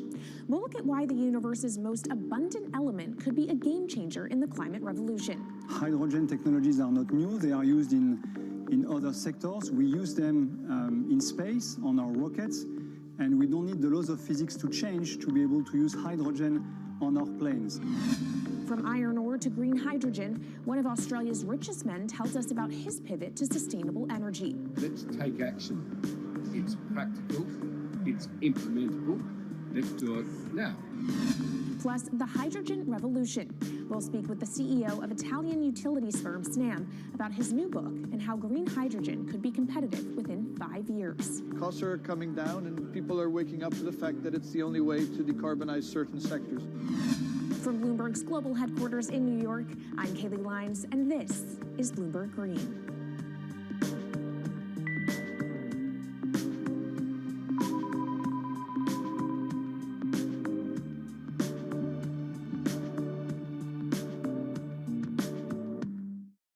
It's a new year, so here at Bloomberg Green, we're highlighting new solutions in the fight against climate change.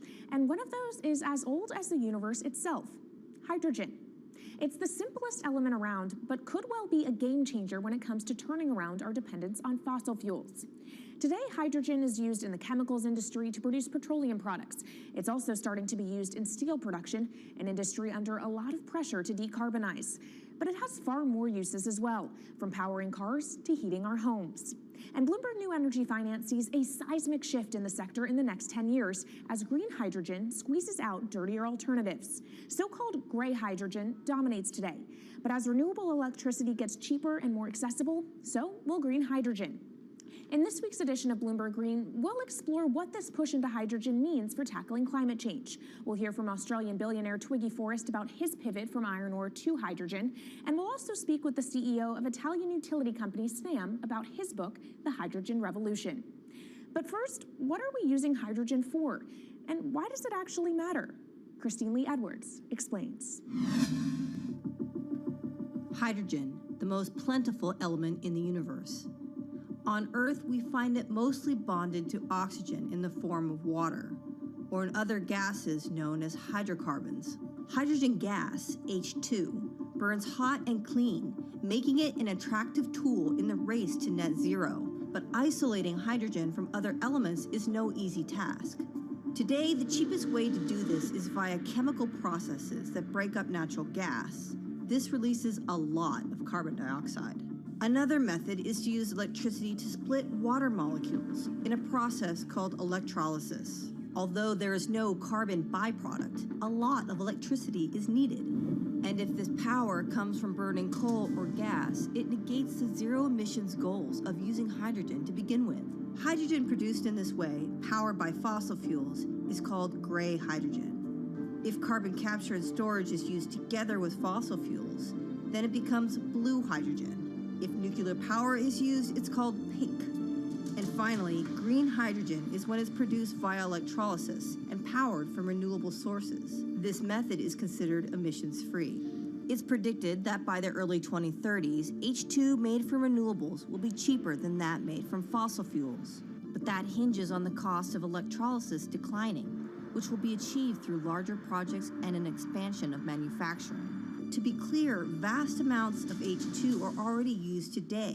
Global production in 2018 totaled 117 million metric tons. This hydrogen is mostly used for its chemical properties, not as a source of energy, and very little of it is clean. Some sectors like steel could start using hydrogen for these chemical properties, replacing coal.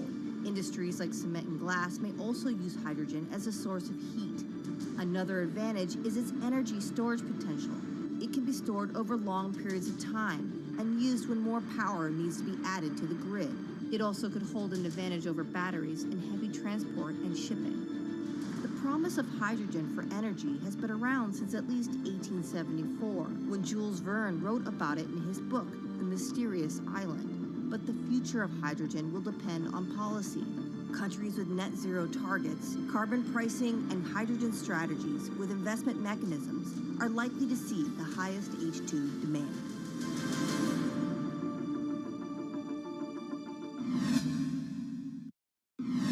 was Bloomberg's Christine Lee Edwards explaining what hydrogen means for the energy transition. But how are businesses approaching the sector? Well, one of Australia's richest men is making a big play into hydrogen.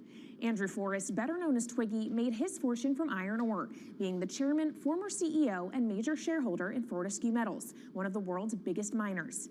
But after having made over $10 billion in profit from the metal in the last fiscal year, Twiggy wants to transform Fortescue into a clean energy company. He's been scouring the planet in search of investment opportunities in hydrogen and renewables. The firm plans to allocate up to 10% of its annual profits for green energy investments and is exploring projects across the globe, from Indonesia to Argentina. Francine Lacqua caught up with Twiggy Forrest. There's only one type of clean hydrogen, all the rest is dirty. Yeah. That is green. If you just say green hydrogen is clean, the rest is dirty, then you've actually nailed it. And, you know, anyone else who produces any other rubbish, any other argument, just look them there and say, why is global warming accelerating if anything you're saying is true?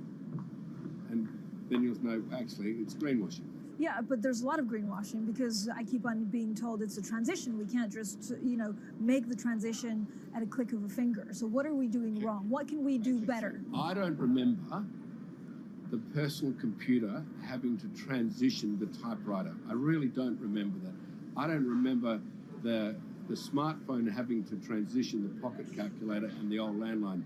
You know, its transition line is complete rubbish. The lie got put to it 2 days ago when JCB, a really loved British company, every right for the country to be proud of JCB, and Fortescue, holding a bit of a similar reputation, fantastic track record, everyone's done super well from Fortescue, huge balance sheet, super strong. When those two companies got together and agreed a $7 to $9 billion US agreement per annum, right, then that's a real wake-up call to say, hang on, green hydrogen is obviously commercial now. You know, every other form of fossil fuel hydrogen, you know, it can compete with it on price, it can probably lose on price, but what we know, it is cooking the planet.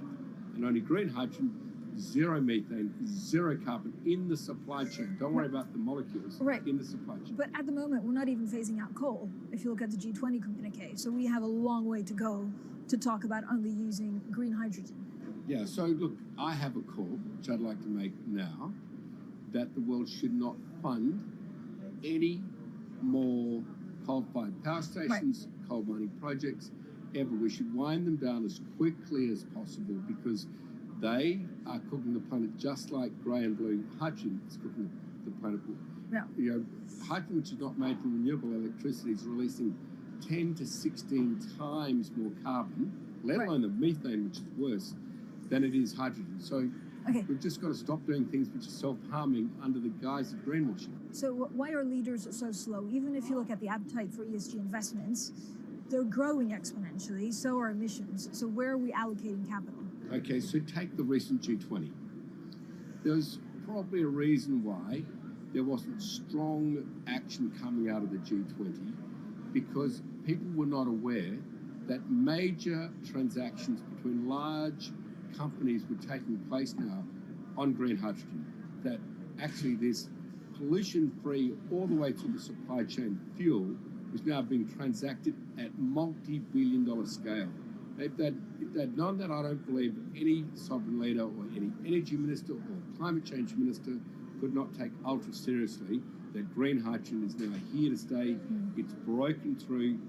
History has been made. It will never go back. Okay, what is the one thing that you would tell leaders today and business leaders? How do we transition faster than what we are now because we're at real risk of missing our targets? Oh, so that's really simple. You stop funding, you stop subsidizing, you stop using money into fossil fuels. It could be carbon sequestration, it could be fuel rebates, could be anything. Hundreds of billions of dollars getting ashed while we ash the planet on fossil fuel subsidies. Because we haven't had that renewable electricity, we haven't had that green hydrogen, we've kind of been pushed down. It's all sorts of excuses. Oh, it'll never be commercial, it'll never be supplied in the quantities we need it, you know, blah, blah, blah. Now we know, let's take action. It's practical, it's implementable, let's do it now. okay, if we do it now, is there going to be a shock to the energy system? Is there going to be a shock actually to economically? And is it worth, not talking about transition, just going from A to B? Yeah, it's a fantastic question. A to B is the solution. Let fossil fuels do what fossil fuels do. Just burn their coal, burn their oil, burn the gas. At least they're pumping up carbon and methane into the atmosphere, honestly. Well, not that honest because they don't measure methane, which is 90 times worse than carbon. But at least the carbon is being done honestly. Encourage the green hydrogen sector to come in really fast. Okay, it's there. There's renewable power all over the world. We now know how to make electrolyzers much cheaper, like 25% of the original cost. We know how to do that now. We don't have an excuse to get into it. Does it need to be cheaper than oil and fossil fuel for it to be viable worldwide? Well, right now it is. Okay, so let's just swallow that bit of financial data. Right now it is cheaper, and it's getting more cheap. It's the only fuel you know of which is declining in value. You don't have enough of it, right, to power the world? Yes. That's only because we haven't had policies to support it. If we had policies to support it 5-10 years ago, it would be everywhere. You'd see the global warming budget start to come down. Yeah. Now, we've got 5 or 10 years to make a huge difference. I need policy leaders all over the world to appreciate now, okay, big business is transacting with green hydrogen in multi-billion-dollar agreements. We now know it's here and it's here to stay. Let's spread it everywhere. Coming up on the program, the hydrogen revolution. We'll speak with the CEO of Italian utility firm Snam about his new book and why he thinks green hydrogen will be competitive in just 5 years. Plus, how are airlines working to become more sustainable? We'll look at how Airbus plans to step up in the climate fight. This is Bloomberg Green.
From Bloomberg's World Headquarters in New York, I'm Kaylee Lines, and this is Bloomberg Green.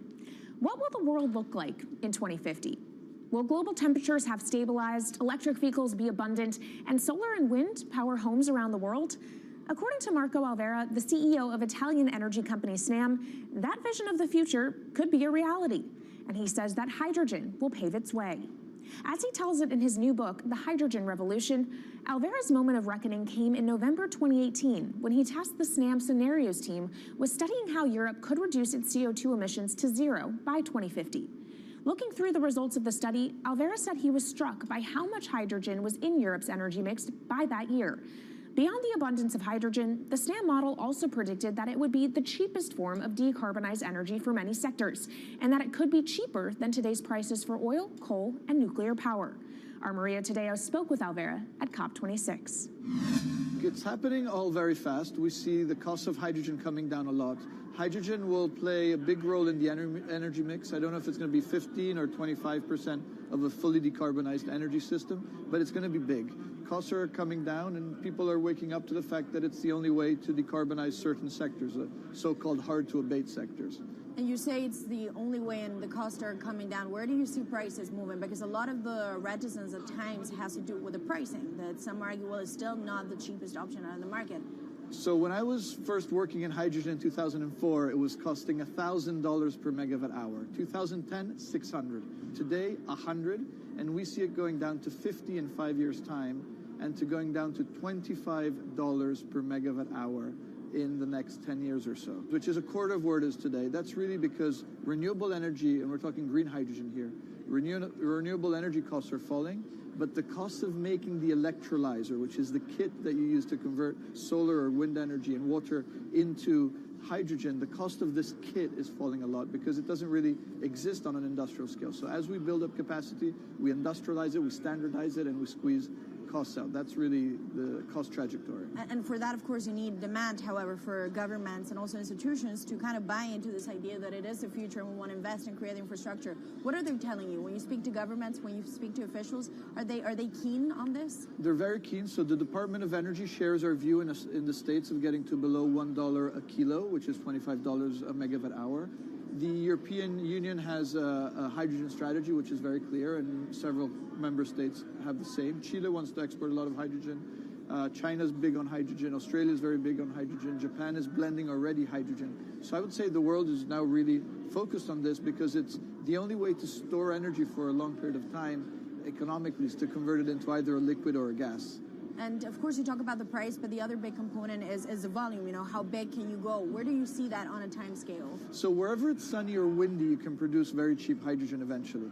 And so compared to oil and gas, which are concentrated in few parts of the world, it's going to be very democratic from that point of view. So every sunny place, every desert, every ocean wind can be turned into hydrogen that we can put on ships, in pipes, and really start trading it around the world. So it's going to happen a lot faster than a lot of people think. So, and when you say a lot faster, what is that in time? As I said, $50, which is essentially oil parity in 5 years. And then, depending on how quickly we ramp it up after that, we could get to $25, which is coal parity before the end of the decade. And in big scale. In big scale, because once you get to coal parity, that's the only way we're going to get China and India to stop burning new coal.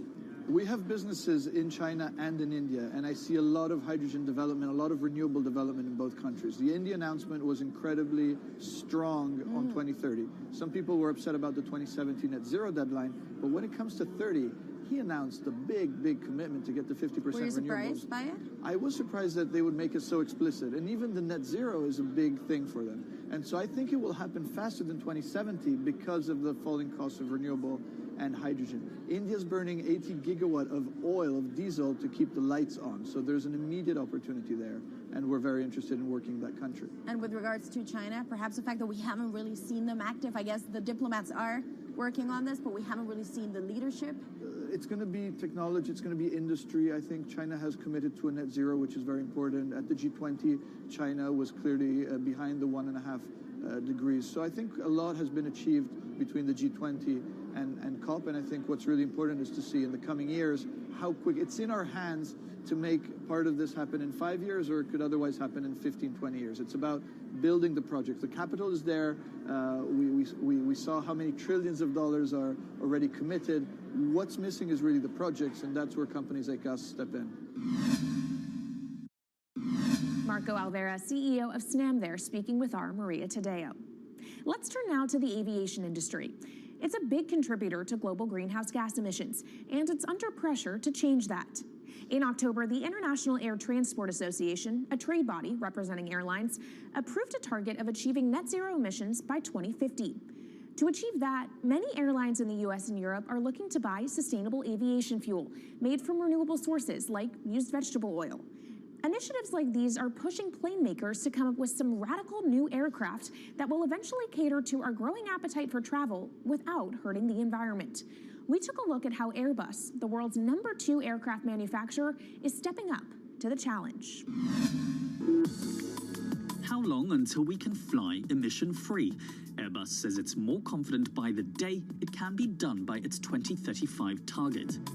Airbus's CEO spoke about its ambitions for hydrogen-powered planes at the company's summit in France. The physics works. Hydrogen technologies are not new. They are used in other sectors. We use them in space on our rockets, and we don't need the laws of physics to change to be able to use hydrogen on our planes. So every day we become more confident, but we think we need to have a plane, we need to have the right fuels, the hydrogen available in the right quantity at the right place at the right time, and we need the regulations to be ready. So we really need the work and the collaboration of many people around the globe to make it happen on time. But it could be a long wait until green passenger jets go mainstream. Larger aircraft with more than 150 seats are not expected to feature globally until about 2050. That means manufacturers and airlines today are under growing pressure to ramp up short-term innovations to cut their carbon. In the long term, meeting the ambitious plans for so-called green hydrogen means building a giant industry almost from scratch. To make that happen, British airline EasyJet is among those saying governments need to get involved and fast. Aviation's emissions over the last 3 decades leading up to the pandemic grew by about 80% to over 1 gigaton, and that's projected to double by 2050. According to Bloomberg NEF, about half of the airlines with the largest global market share have set net zero targets by that same date, nearly 3 decades away. Coming up, from blue sky projects to the bottom line. We'll speak with our Bloomberg NEF expert Meredith Annex and dig into their models about how hydrogen fits into the future energy mix. This is Bloomberg Green.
From Bloomberg's world headquarters in New York, I'm Kaylee Lyons, and this is Bloomberg Green.